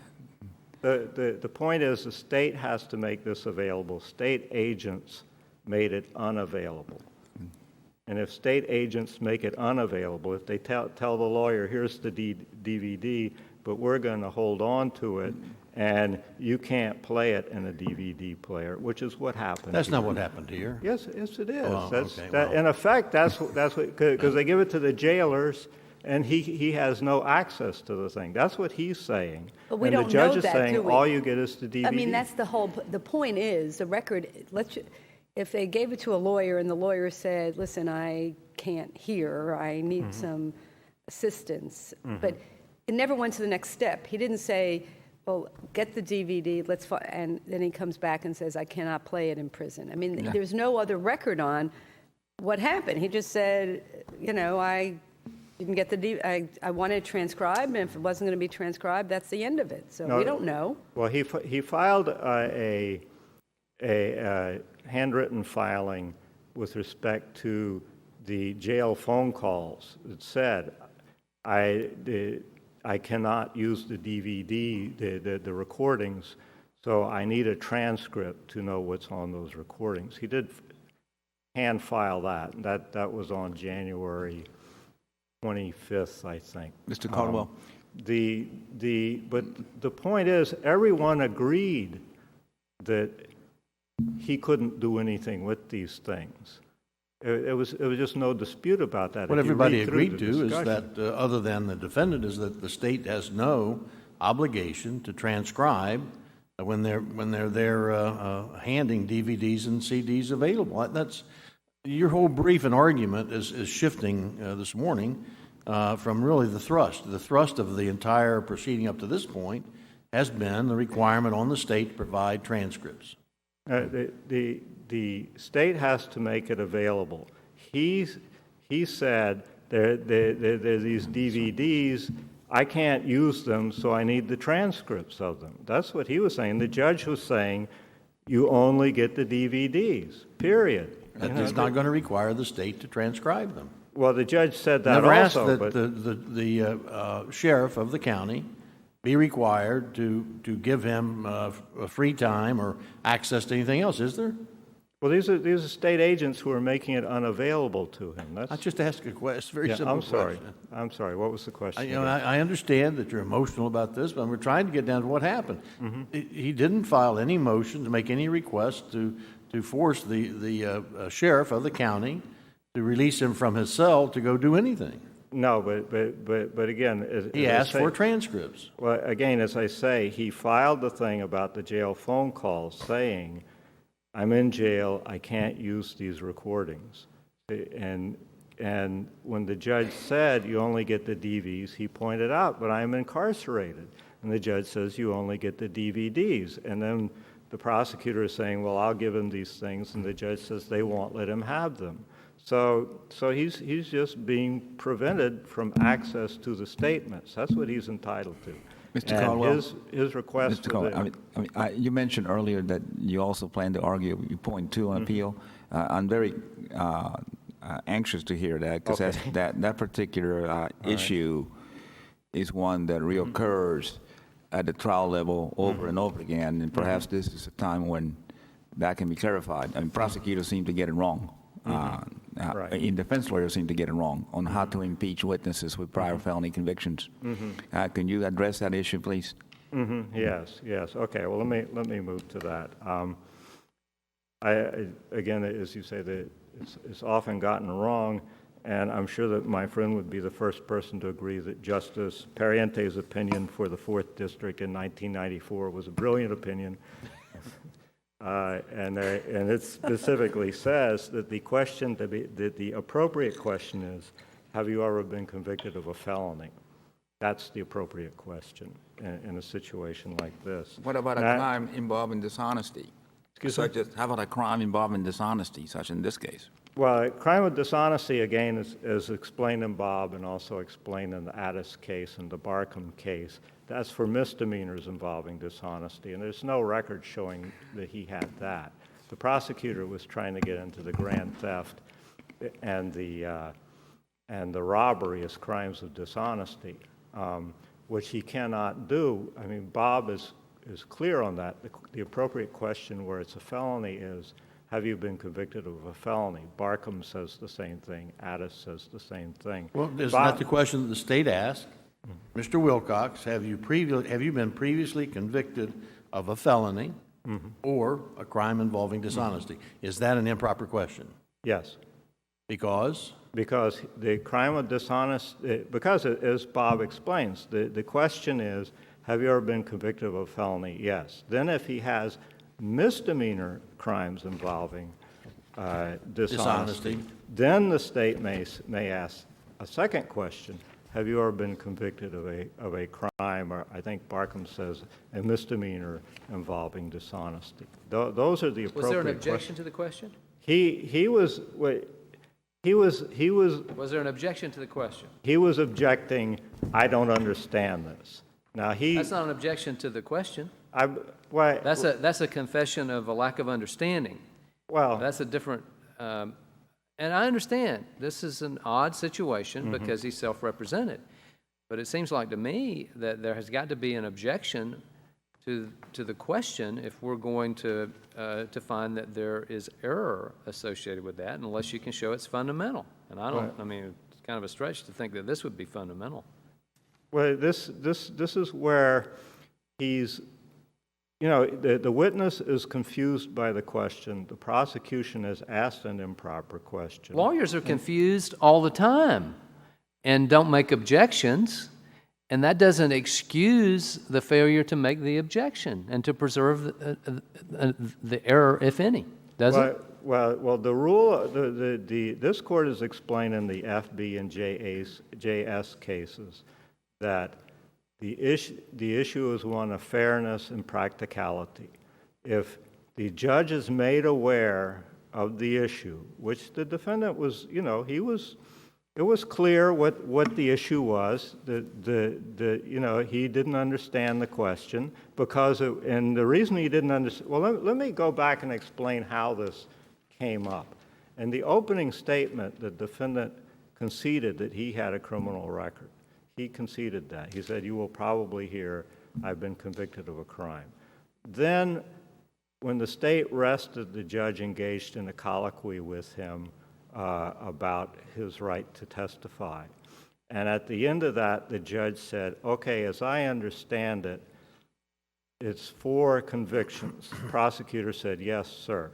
Then or yes, Your Honor. Then the judge says, okay, Mr. Wilcox, the state will be able to bring out the fact that you have 4 felony convictions. So that's what he was ready for. He was told by the judge that's what it was going to be, 4 felony convictions. That's what he was prepared for. Then he gets this question about the crimes of dishonesty. And all he's saying is, he admits he has the crime. He admits it on the stand. Yes, I have been convicted of a crime. It's the dishonesty that he's disputing. I understand that, but there's nothing in what he said that would have apprised the judge of the legal point at issue here, and that is that it's not proper for the state to be inquiring about whether the felonies involve dishonesty. That only comes into play with respect to misdemeanors, which weren't at issue. Isn't that what this is about? Right. I don't see how there's anything, and correct me if I'm wrong, but I don't see how there's anything in what he said that would have apprised the trial court of that legal point. And if it's there, if you could point me to what would have apprised the trial court of the specific legal point that you're trying to make, other than the fact that he was confused, I mean, that's not the legal point, then that's what I think you need. Well, I think the legal point is that where the prosecutor is confusing the witness on this issue, the court is supposed to explain or make clear what the nature of the issue is, or what the questioning is, or what is meant by a crime of dishonesty. And that's the McClellan case, which I cited in the brief. But the main point is that the defendant it wasn't that the defendant was purposely letting something go by to preserve an issue for appeal. That wasn't what was happening here. That's the concern of this court in JS and FB. The judge understood what was happening. I mean, it's... Well, I don't know how we would know that the judge understood this, that was focused on this specific legal point. Because it wasn't brought up, and you know that the judge might not have known that or might not have reflected on it. Mr. Caldwell, I'm focused on helping trial judges and trial lawyers deal with this issue. Justice Lewis asked you initially about the initial question asked by the prosecutor, and the initial question was, Mr. Wilcox, have you ever been convicted of a felony or crime involving dishonesty? And you said that question was improper because of the dishonesty part of it. Right. But I'm reading 90.610, the evidence code, and it says, subsection 1, the party may attack the credibility of any witness, including the accused, by evidence that the witness has been convicted of a crime if the crime was punishable by death or imprisonment in excess of a year, a felony, under the law under which the witness is convicted, or if the crime involved dishonesty or a false statement, regardless of the punishment.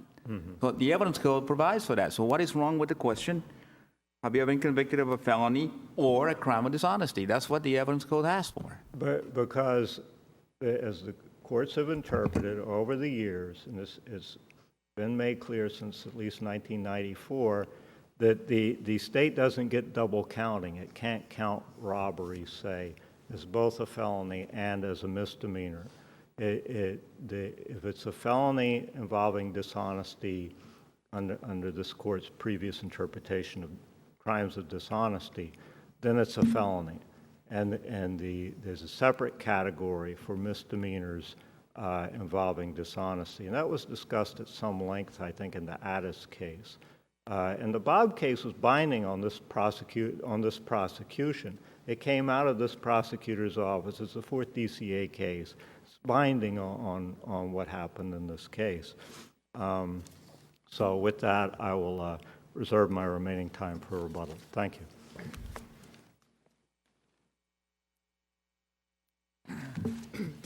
May it please the court, Lisa Marie Lerner for the state of Florida. I want to address just the factual scenario under issue number 1. Mr. Wilcox went pro se on January 15th, and the trial began on February 23rd. So he had approximately 4.5, 5 weeks from beginning representing himself to the start of the trial. When he went pro se, his attorney took the material. When did I'm sorry, in that scenario, when did the crime actually was committed? How many months before he went pro se? 11. And he was, during that entire 11-month period, represented by attorneys? Yes. And those none of them ever asked for these statements? They had the statements. They had the DVDs. His attorney mailed the discovery to Wilcox in the jail. Wilcox admitted that he had it. The DVDs were in there. I'm sorry, the DVDs, the state attorney gave Wilcox in the courtroom. And the bailiff said, I don't think that they're going to let him take them back to jail. And so Judge Bachman had his standby attorney call the sheriff's legal office and arrange to have those DVDs put into his property. Those DVDs were in Wilcox's property in the jail. But did the jail have a player? And was he ever asked, did he ever request to play the DVD? And we don't know. It's not on the record. Wilcox never said, they're denying me a DVD player. But that would be a different, I mean, my concern is that I agree with the state. There's no, first of all, I don't think the standard has to be different for a defense lawyer and a pro se defendant in terms of what has to be done. So a requirement of transcribing the statements is not there. But if the record, and so you're saying, if the record established, though, that he got these DVDs, tried everything, and he was prohibited from watching them and made a request that he needed to be able to watch them, would that be different? Because, or are we saying, well, too bad, too bad, meaningful representation even of yourself is a mockery anyway, and so we complied with we gave you the DVDs even if you can't watch them? No, the standard wouldn't be different. But I also wanted what are you, okay, are you saying that if he had asked for, and it's been established in the record, that he could not view them because the jail wouldn't permit it, and the judge says, that's just your luck, you're a pro se defendant, would that be different than what we're dealing with? No, because there are other avenues he could have taken, which I pointed out. But we don't. But I guess you don't even have to go there. We don't even have that. But you're saying we don't even have that in this record. We don't even have it established that he couldn't watch it. That's correct. It's okay, not established. So we don't have to go to the next step. Right. But I also wanted to point out he had the opportunity. He had 5 weeks. He could have asked the court to have an investigator appointed. He could have asked the court to have a court reporter appointed to transcribe these. He could have had his standby attorney go and watch them, or the investigator if he had one appointed. But Wilcox didn't do that. He was relying on the state to prepare his own trial. The other thing I wanted to point out is there are numerous statements given to the police because Wilcox wasn't the immediate suspect. They interviewed and taped multiple witnesses all over this apartment complex. And the state actually did transcribe the statements of Mr. Collier and Mr. Ward given on February 7th. Those are the statements in which Wilcox is pointed out to be involved in the shooting. Wilcox had those statements. The only transcribed, he had those transcripts. The only transcripts he didn't have were the February 3rd statements where Mr. Collier and Mr. Ward said, we don't know anything about anything. And they didn't say anything about a burglary.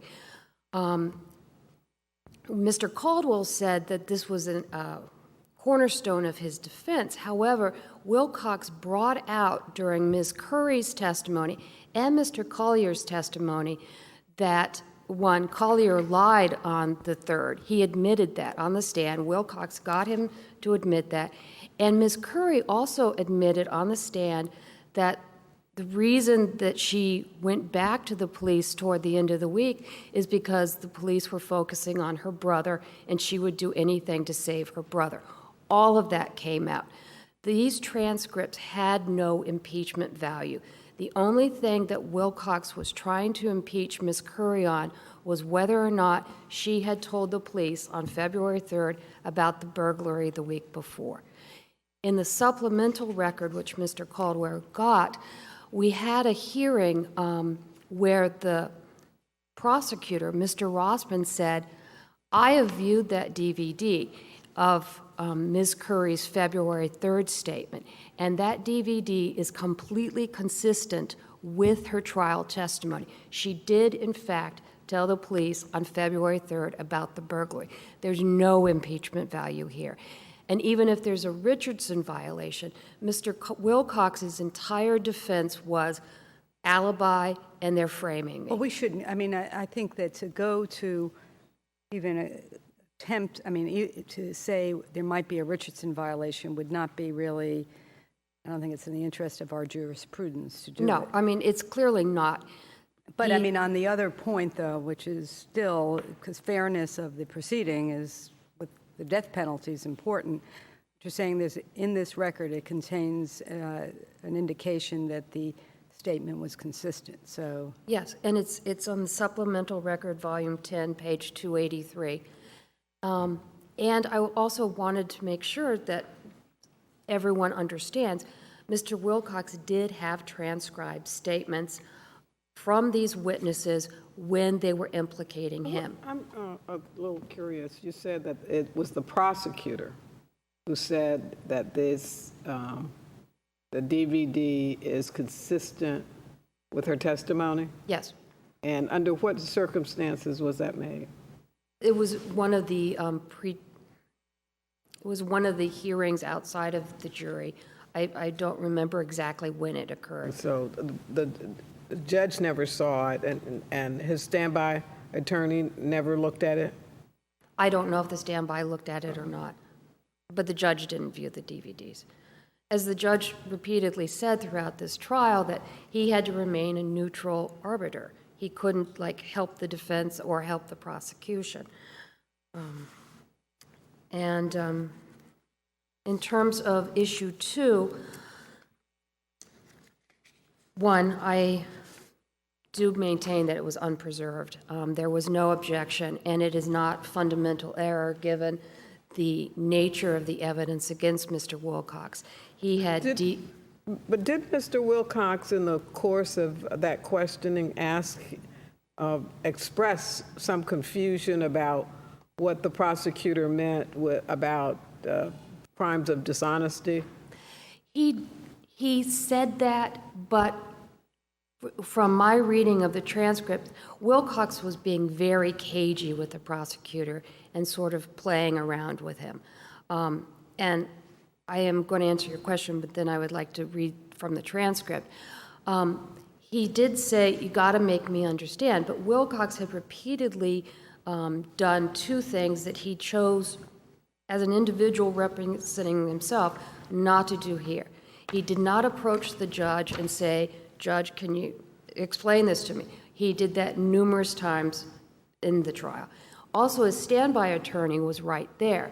He did not turn to a standby attorney and say, you know, what is he talking about? Instead, he engaged in this little game playing with the prosecutor. In volume 16, page 866, the prosecutor starts out saying, "Have you been convicted of a felony or a crime involving dishonesty?" Wilcox says, "I wouldn't say dishonesty." And the prosecutor says, "The answer is yes or no." And he said, "Felony or crime of dishonesty." Wilcox says no.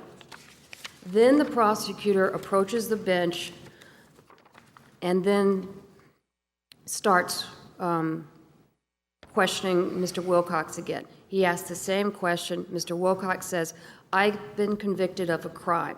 He doesn't say felony, he says crime. And so he asks the question again, a third time. Have you been convicted of a felony or a crime involving dishonesty? Then Wilcox says, you got to make me understand.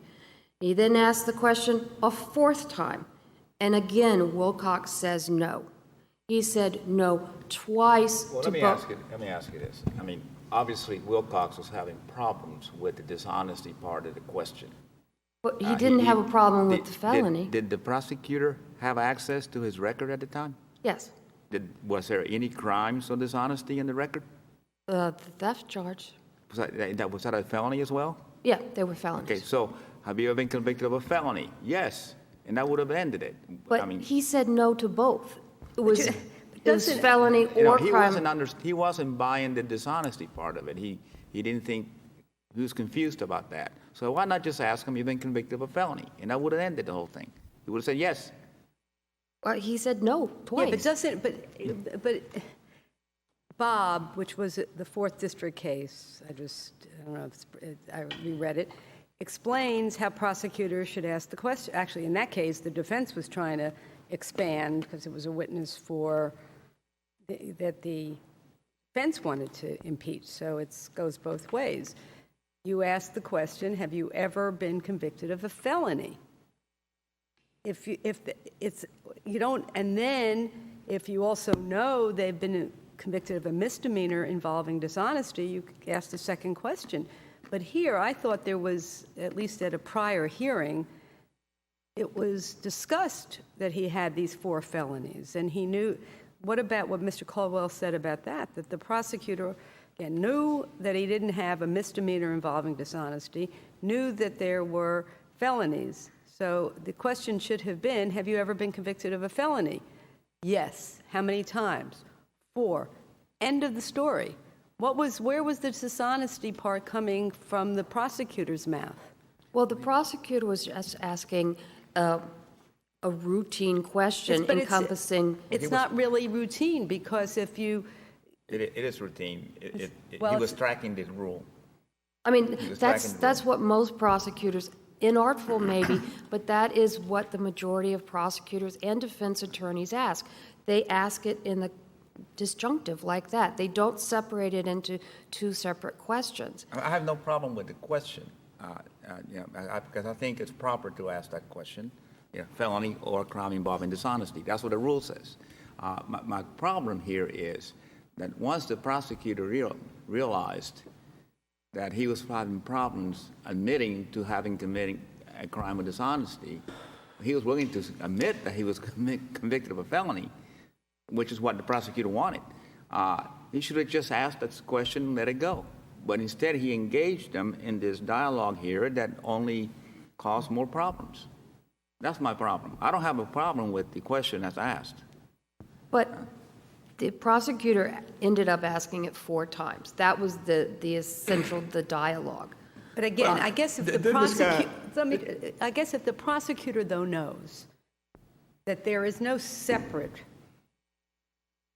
misdemeanor involving dishonesty, and again, looking back at Bob, it was pretty clear that the first question that should be asked, whether people have followed it or not, is, have you ever been convicted of a felony? How many times?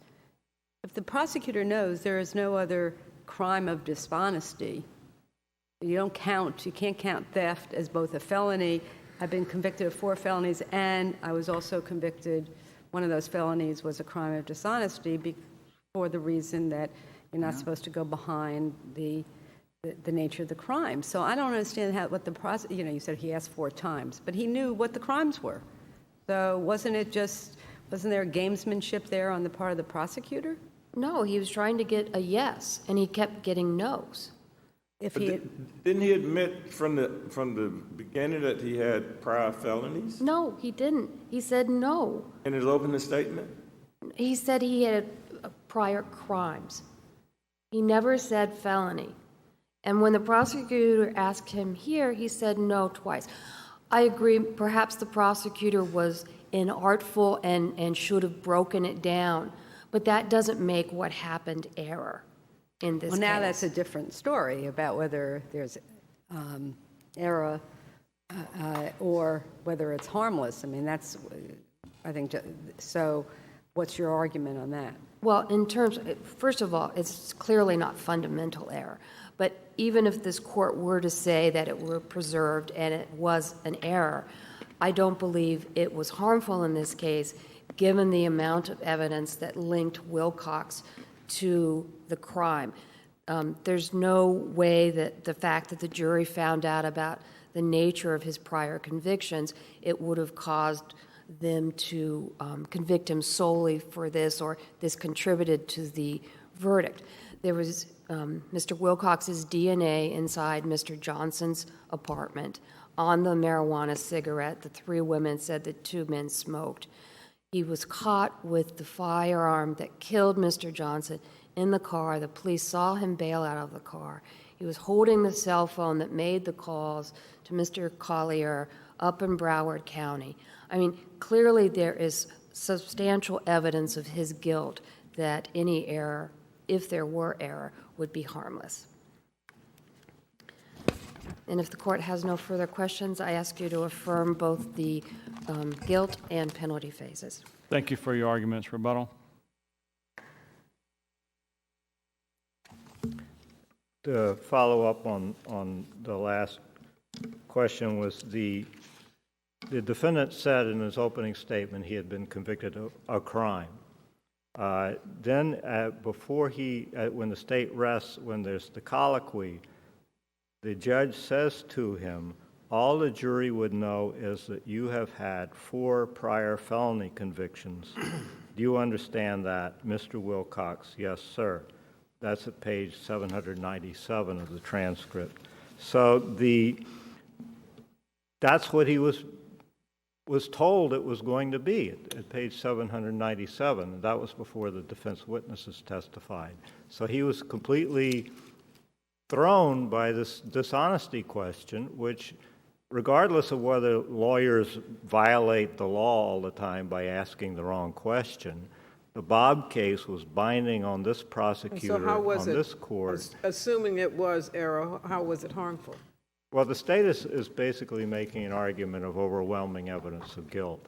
This is a murder case and an armed robbery case, and the jury is hearing the defendant has a prior conviction of murder and armed robbery.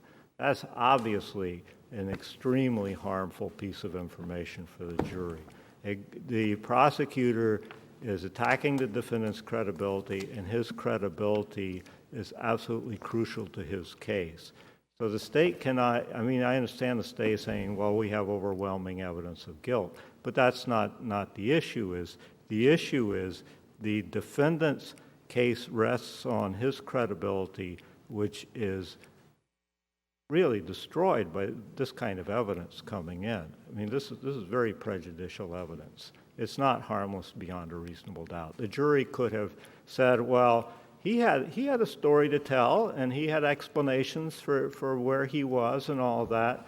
But look at this. He's done this before.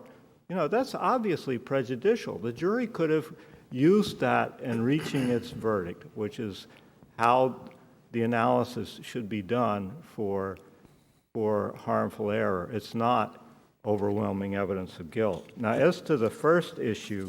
You're out of time. Thank you for your arguments. All right. Our last case for the day is State of Florida versus Chubbuck. All right.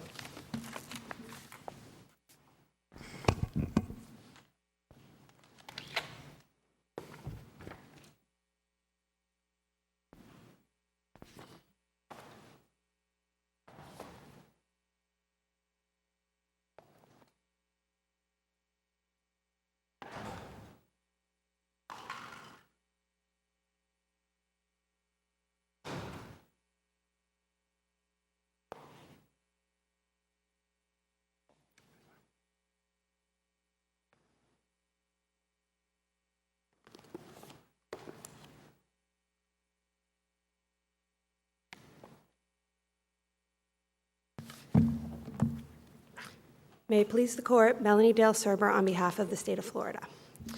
In this case, we're here because the 4th DCA held that the plain language of 921 SC12-657 regarding a downward departure sentence does not require the defendant to establish that the specialized treatment that he requires is unavailable in the Department of Corrections.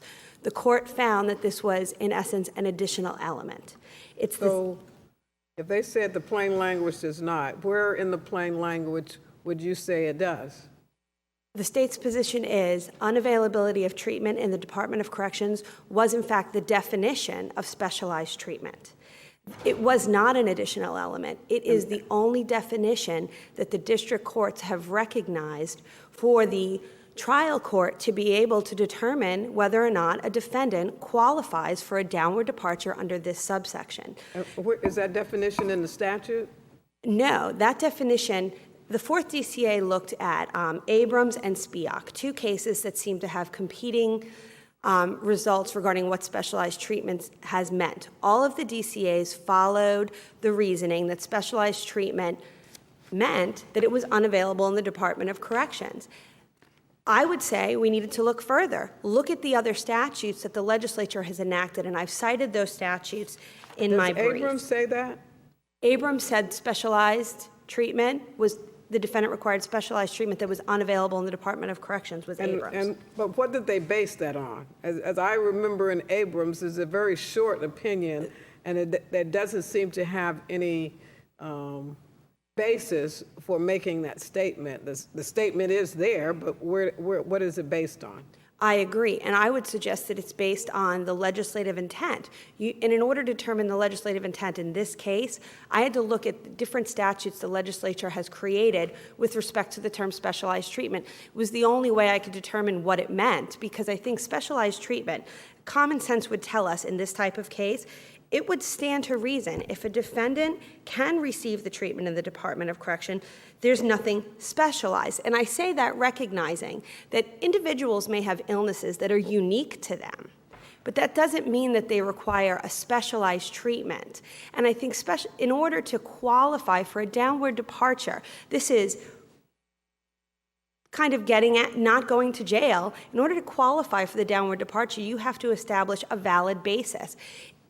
The fourth DCA eliminated the only definition that we've ever known, and now we've opened the floodgates to specialized, meaning anybody that has an illness who testifies, self-serving testimony. In this case, I have PTSD, I take all of these medications, therefore I'm specialized treatment, you can downwardly depart. That would open the floodgates that there's really no definition for specialized. It would just be anybody that needs treatment. Well, what are the other criteria for that particular downward departure? I mean, there's an issue. No one's saying this guy was a danger to the community, right?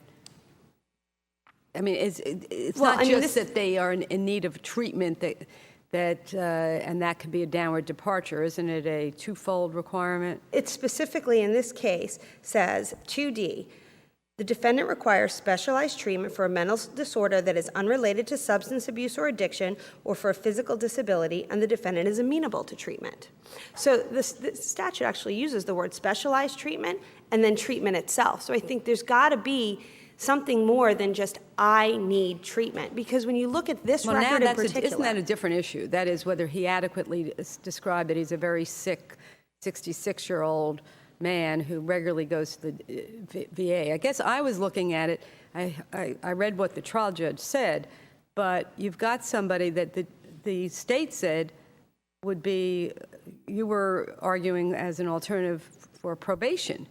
Now we're saying, but he really should have gotten a 3-year sentence costing the state $20,000 a year just to incarcerate him, plus the cost of all this treatment that he was getting without cost to the state of Florida from the VA. And I'm just having trouble understanding why the Fourth District's interpretation isn't a reasonable interpretation of that downward departure provision. Two reasons. In order to get a downward departure, you have to have the valid legal reason. And I would suggest that in this case, there is no valid legal reason. This defendant pled guilty to trafficking in cocaine. He got probation as part of a negotiated plea deal. The defendant violated that probation within 1 year and 2 months, I believe. And we you know, what you're saying about the particular conditions in this case and this defendant and what he did or didn't do really has nothing to do with what that statute means, does it? Seems like to me that's a diversion from the question that's actually before us, which is to determine what the statute means. Yes, and in this case, it's the state's position that the definition that has always been used of the term specialized treatment was treatment that's unavailable in the Department of Corrections. And it's always been used in these prior cases, and I'm still trying to figure out where the prior cases got that. And I recognize that it's unclear. That is why I felt that there's a need to look at how the legislature has interpreted the term specialized treatment. And the two other statutes that I cited in my brief, which I could give you this, it's Florida Statute 945-12-1 and Florida Statute 958-11-3C. Now, I understand that those are statutes that deal with post-incarceration. However, they are the only statutes that use the term specialized treatment. Well, but those statutes use more terms, too. And it seems to me that your argument that trying to pull from that and move it into this statute actually may cut against you, because it demonstrates that if the legislature knew how to say what you're saying it means here, but they did it clearly in these other contexts, whereas they've not done it here. Well, actually, the only statute that talks about specialized treatment being unavailable is the juvenile statute. 945-12 is dealing with treatment for illnesses or problems, mental health, substance abuse that arise after incarceration, and I don't think it cuts against me. I think it says the plain meaning of specialized treatment has always been interpreted as something that's not available in the Department of Corrections. Right, I think that's the point, isn't it? Someone who requires specialized treatment, let's say one of these really strange cancers that, or diabetes or things like that require certain treatment that the prison system is ill-equipped to provide. Isn't that what the specialized treatment is all about? That's the state's position. If the Department of Corrections cannot provide the treatment, right, it would be specialized and a defendant qualifies for a downward departure. But the issue here, I thought, was that the defendant, the question was as to who had the burden of proving. That was the second question. Right. I think that is a separate issue. What happened in this case, the 4th DCA en banc adopted Judge Warner's opinion in Hunter. In Hunter, Judge Warner wrote that we have added an element to a downward departure, that you have to prove specialized treatment and it's not available in the Department of Corrections. It's the state's position, that's the definition. Judge Warner pointed out that it seems the state's in a better position. However, the state would dispute that. Everyone has the same subpoena power to determine what is or was not available. Everyone can present evidence. Well, now, realistically, the burden of establishing what the Department of Corrections can do, it is a much different matter for the Department of Corrections. I mean, I know it's a big bureaucracy, and I understand that. But for the department to say that, it's easy for the state to say that one of its departments, what one of its departments is doing can as easily be determined by some criminal defendant and his lawyer as the department can determine it, it strains credibility, it seems to me. I would disagree. I would suggest that it could be any doctor, someone who either worked for a Department of Corrections. There could be testimony from a doctor. What is these treatments? And the Department of Corrections would be ill-equipped. Then the burden would shift to the state to refute that testimony. I'm not saying that the state doesn't have a burden to refute the defendant's allegations if the allegation is proven. However, it has always been a defendant's burden with respect to a downward departure sentence to establish that he qualifies for that sentence. This is a sentence to, in this case, avoid commitment. We have to remember, sentencing is punishment. This is a defendant who not only admitted to the trafficking charge, he also admitted to the violation of probation. But again, since you're going back to the facts of this case, the state also was arguing alternatively for probation.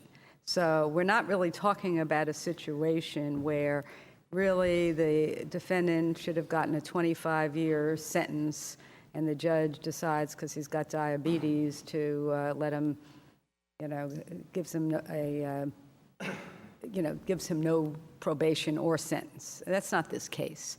So I don't, and in terms of this, the issue really is, would the defendant have to show that, it's not available in a reasonable perimeter or, distance from his house, or if it's available up in Pensacola, that's where they'd have to place him? I just don't see how the trial judge and the defendant get involved in those placement decisions, because it's really,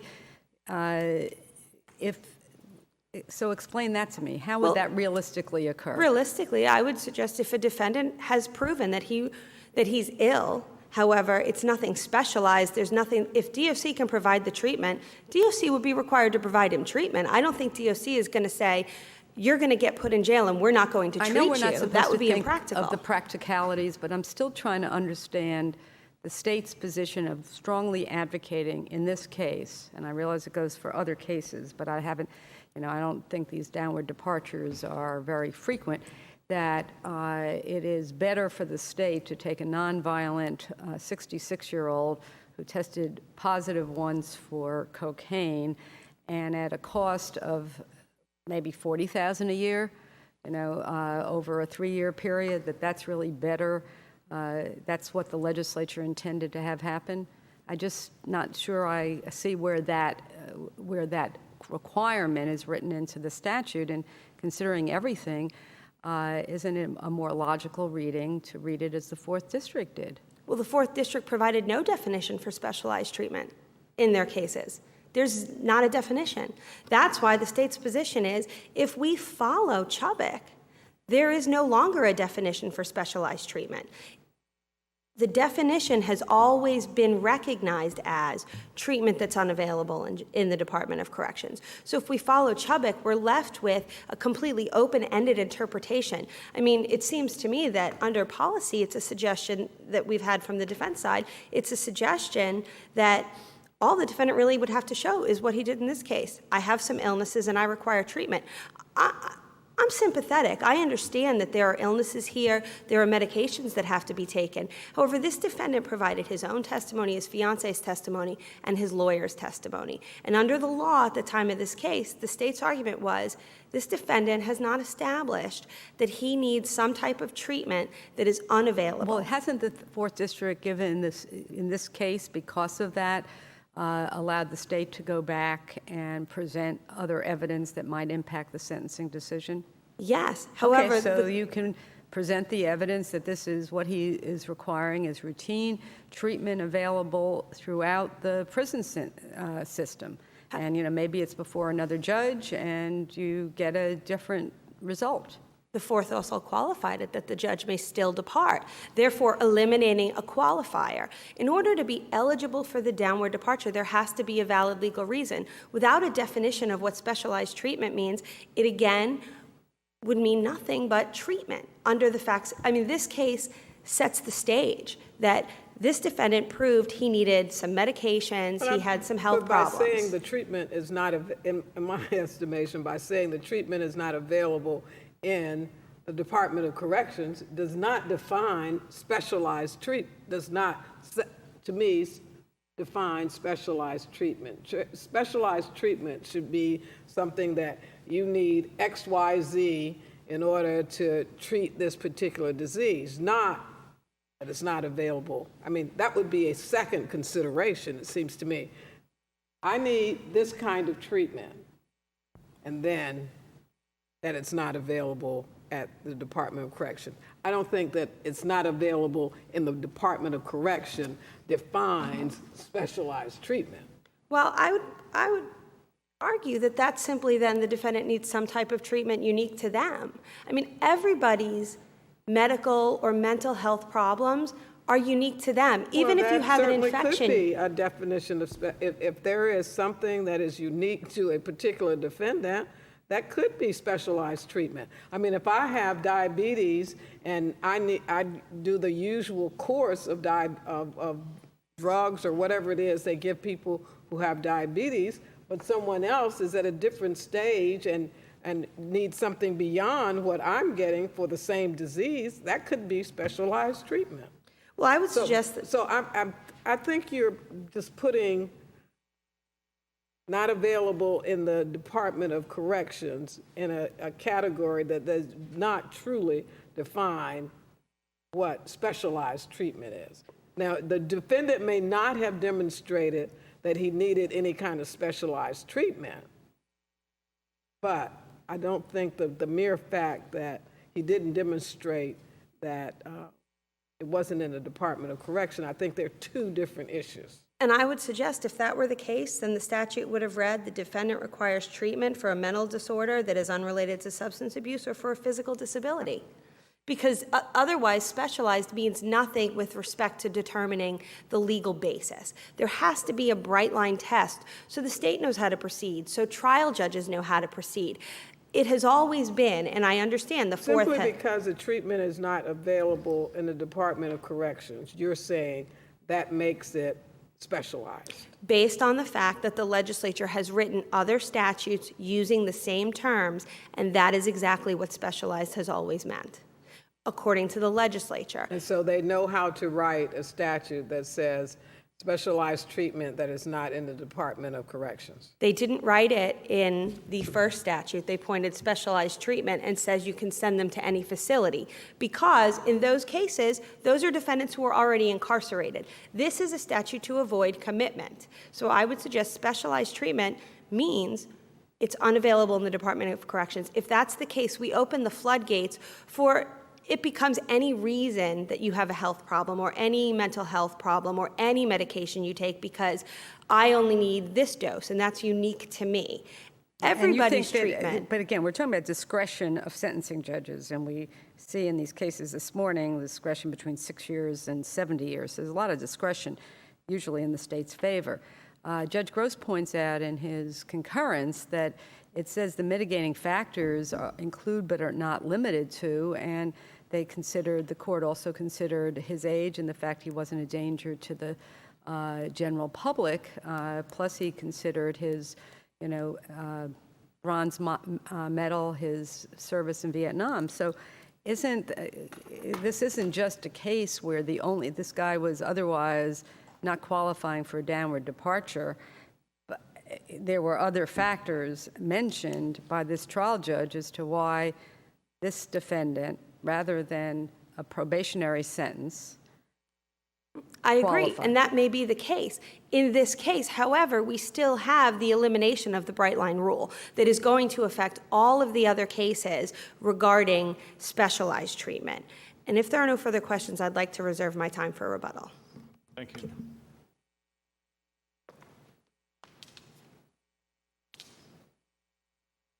May it please the court. Good morning. My name is Paul Patello, Assistant Public Defender on behalf of Mr. Chubbuck.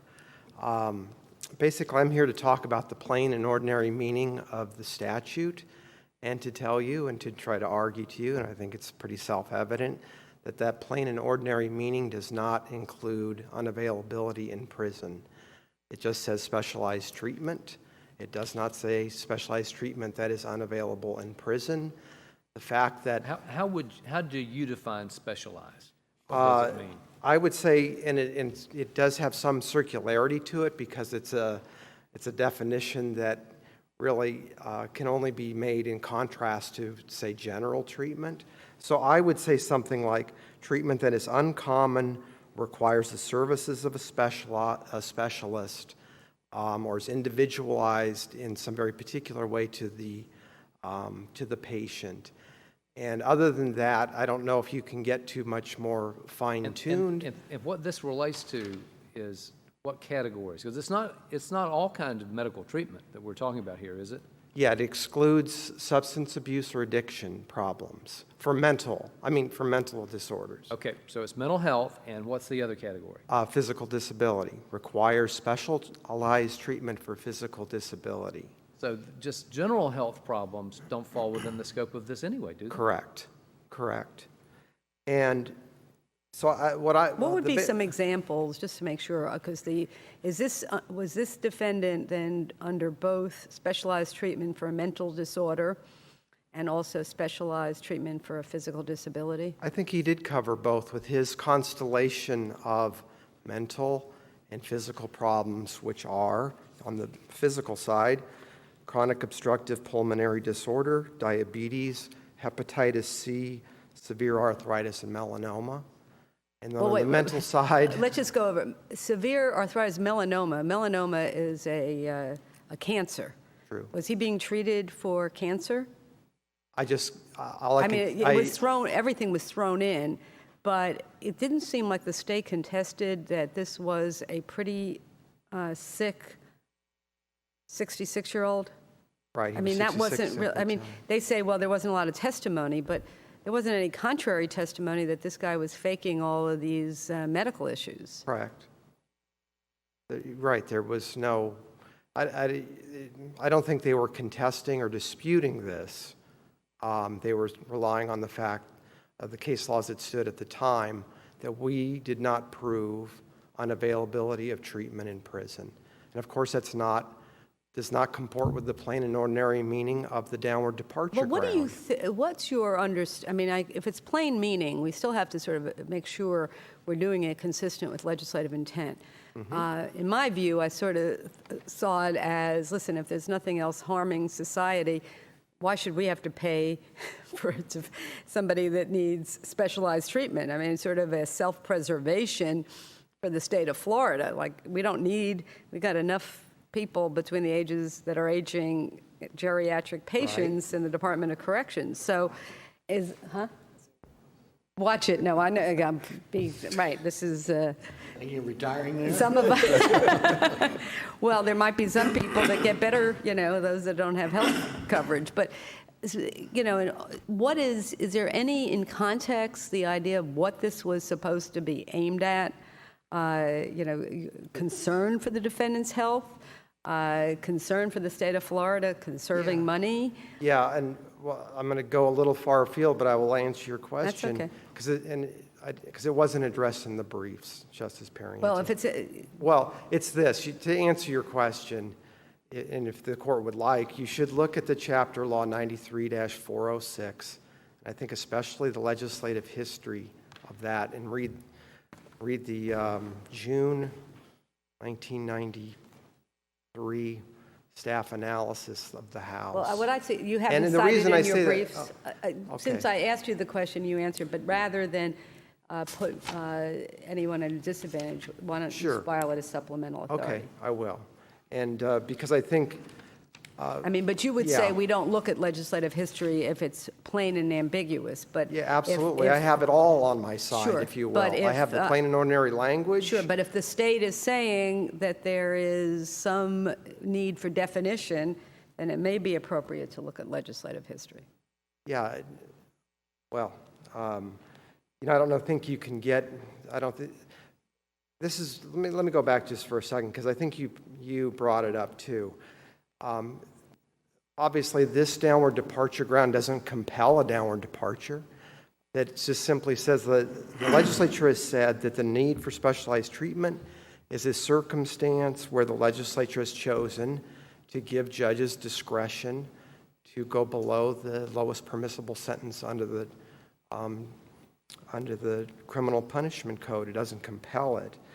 And then the reason I say that specialized treatment does not mean treatment unavailable in prison is because that does not comport with common usage. I guess what I don't hear, the judge could have, without even downwardly departing, could have given him a sentence of probation and not even relied on this other ground. Correct. Right. That's what the state was asking for, was the reinstatement of probation.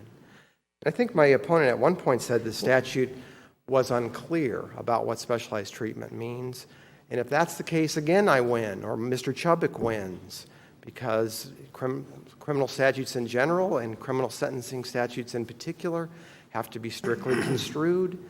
And if there's any ambiguity in them, they have to be construed in favor of the accused. So if there were ambiguity here, and I don't think there is, again, Mr. Chubbuck prevails. Well, if somebody had high blood pressure, is that, and that's all they had, high blood pressure, high cholesterol, and they were monitored. Is that physical disability? Yes, I'd say so. Well, I'd say, I would say it probably wasn't, so maybe you're reading it more expansive. So Well, I don't know if it- then there's I- no limit. Then why don't they say if they just need specialized treatment for any health condition? I mean, I Well, think there is, okay. you might be arguing too much here. Okay, I didn't read enough into Hypertension it to doesn't say. require specialized treatment. It could be a disability, but it has to require specialized treatment. Right, that's where I was going to go next, So was the that two, on its face, high blood pressure, from this layperson's point of view, doesn't require specialized treatment. And perhaps it's not technically a disability. Maybe it's somebody that says, listen, the only way I keep my blood pressure down is I have to exercise, 3 hours a day. I can't do that in the DOC. But we're really talking about cases that aren't before us. I think the key is the judge has discretion. I don't know a lot of judges these days that are imposing downward departure sentences, but... Yeah, I mean, we trust our trial judges to make these calls to sort the general treatment from the specialized, and I don't think we're in great danger there. Just quickly, the two statutes, the state... Oh, go ahead, Let I'm me just sorry. ask you this, because Justice Perriente asked a question earlier about Judge Gross's, I guess that was concurring opinion, and if the trial judge had done the same thing, revoked the probation and sentenced him to the 96 days served, and all that was said is that this man was a veteran who was 66 years old with multiple health problems. He's served his country well. He's gotten the Bronze Star, and he's, all of this other things. Would that have been sufficient to justify the downward departure? Yeah, I would, of course. Is that a rhetorical question? Yes, of course. And of course, Judge Gross, he's obviously, he was ahead of me on that one, because I think that's true. The downward departure statute says they include these grounds, but they're not limited to them. And so there can be those special cases, and goodness gracious, if there is any such case, it would be Mr. Chubbuck's case. And so that would have been another reason the judge could have downward departed, is just to outline these, not just his health problems, his mental health problems, but his service to his country and his age, and said that he does deserve a downward departure. And just briefly, on the two statutes the state relies on, again, as I say, neither one of those statutes say they are defining specialized treatment, and I think they support our argument that it does not mean unavailability in prison, because I think those show that the DOC does have access to specialized treatment. In fact, I think if the statute says that you can depart downward if the defendant requires specialized treatment. I think for many things, if a defendant requires specialized treatment, the DOC has to provide it. So it can't mean unavailability in prison. And these statutes show that defendants can get specialized treatment. So again, it can't mean unavailability. And finally, what Justice Kennedy said, they certainly know how to write that, specialized treatment unavailable in prison. They could have added what they call a stipulative definition, or to just tell us what the definition of specialized treatment is, and they could define it that way. They didn't do it. And because they didn't, the common usage says it just means specialized treatment. It doesn't mean treatment that is unavailable in prison. Well, they can do it, depending on how we rule, they can certainly do it to clarify what they meant if we're wrong, or if the Fourth District is wrong. All right. If there's no further questions, thank you. Thank you for your argument. Rebuttal? Briefly, I'd point out that opposing counsel defined it as uncommon and some type of specialist. Again, I think that gives no guidance as to how a trial judge should proceed to determine whether or not a trial judge has a valid legal reason to depart. What's your response to counsel's argument that there truly is no specialized treatment that cannot be afforded because the state has the obligation to provide the treatment that an incarcerated individual requires? I would think that takes it to almost an unreasonable interpretation for purposes of avoiding commitment or getting a downward departure. I just asked the question, is that the law? The DOC would have to provide treatment if somebody in jail is Okay, ill. well then how then can it be that it's not available? Specialized mean not available when all treatment is available? Because when you continue reading those statutes, they go on to define the specialized treatment as being bringing the defendant to another facility for the treatment he needs.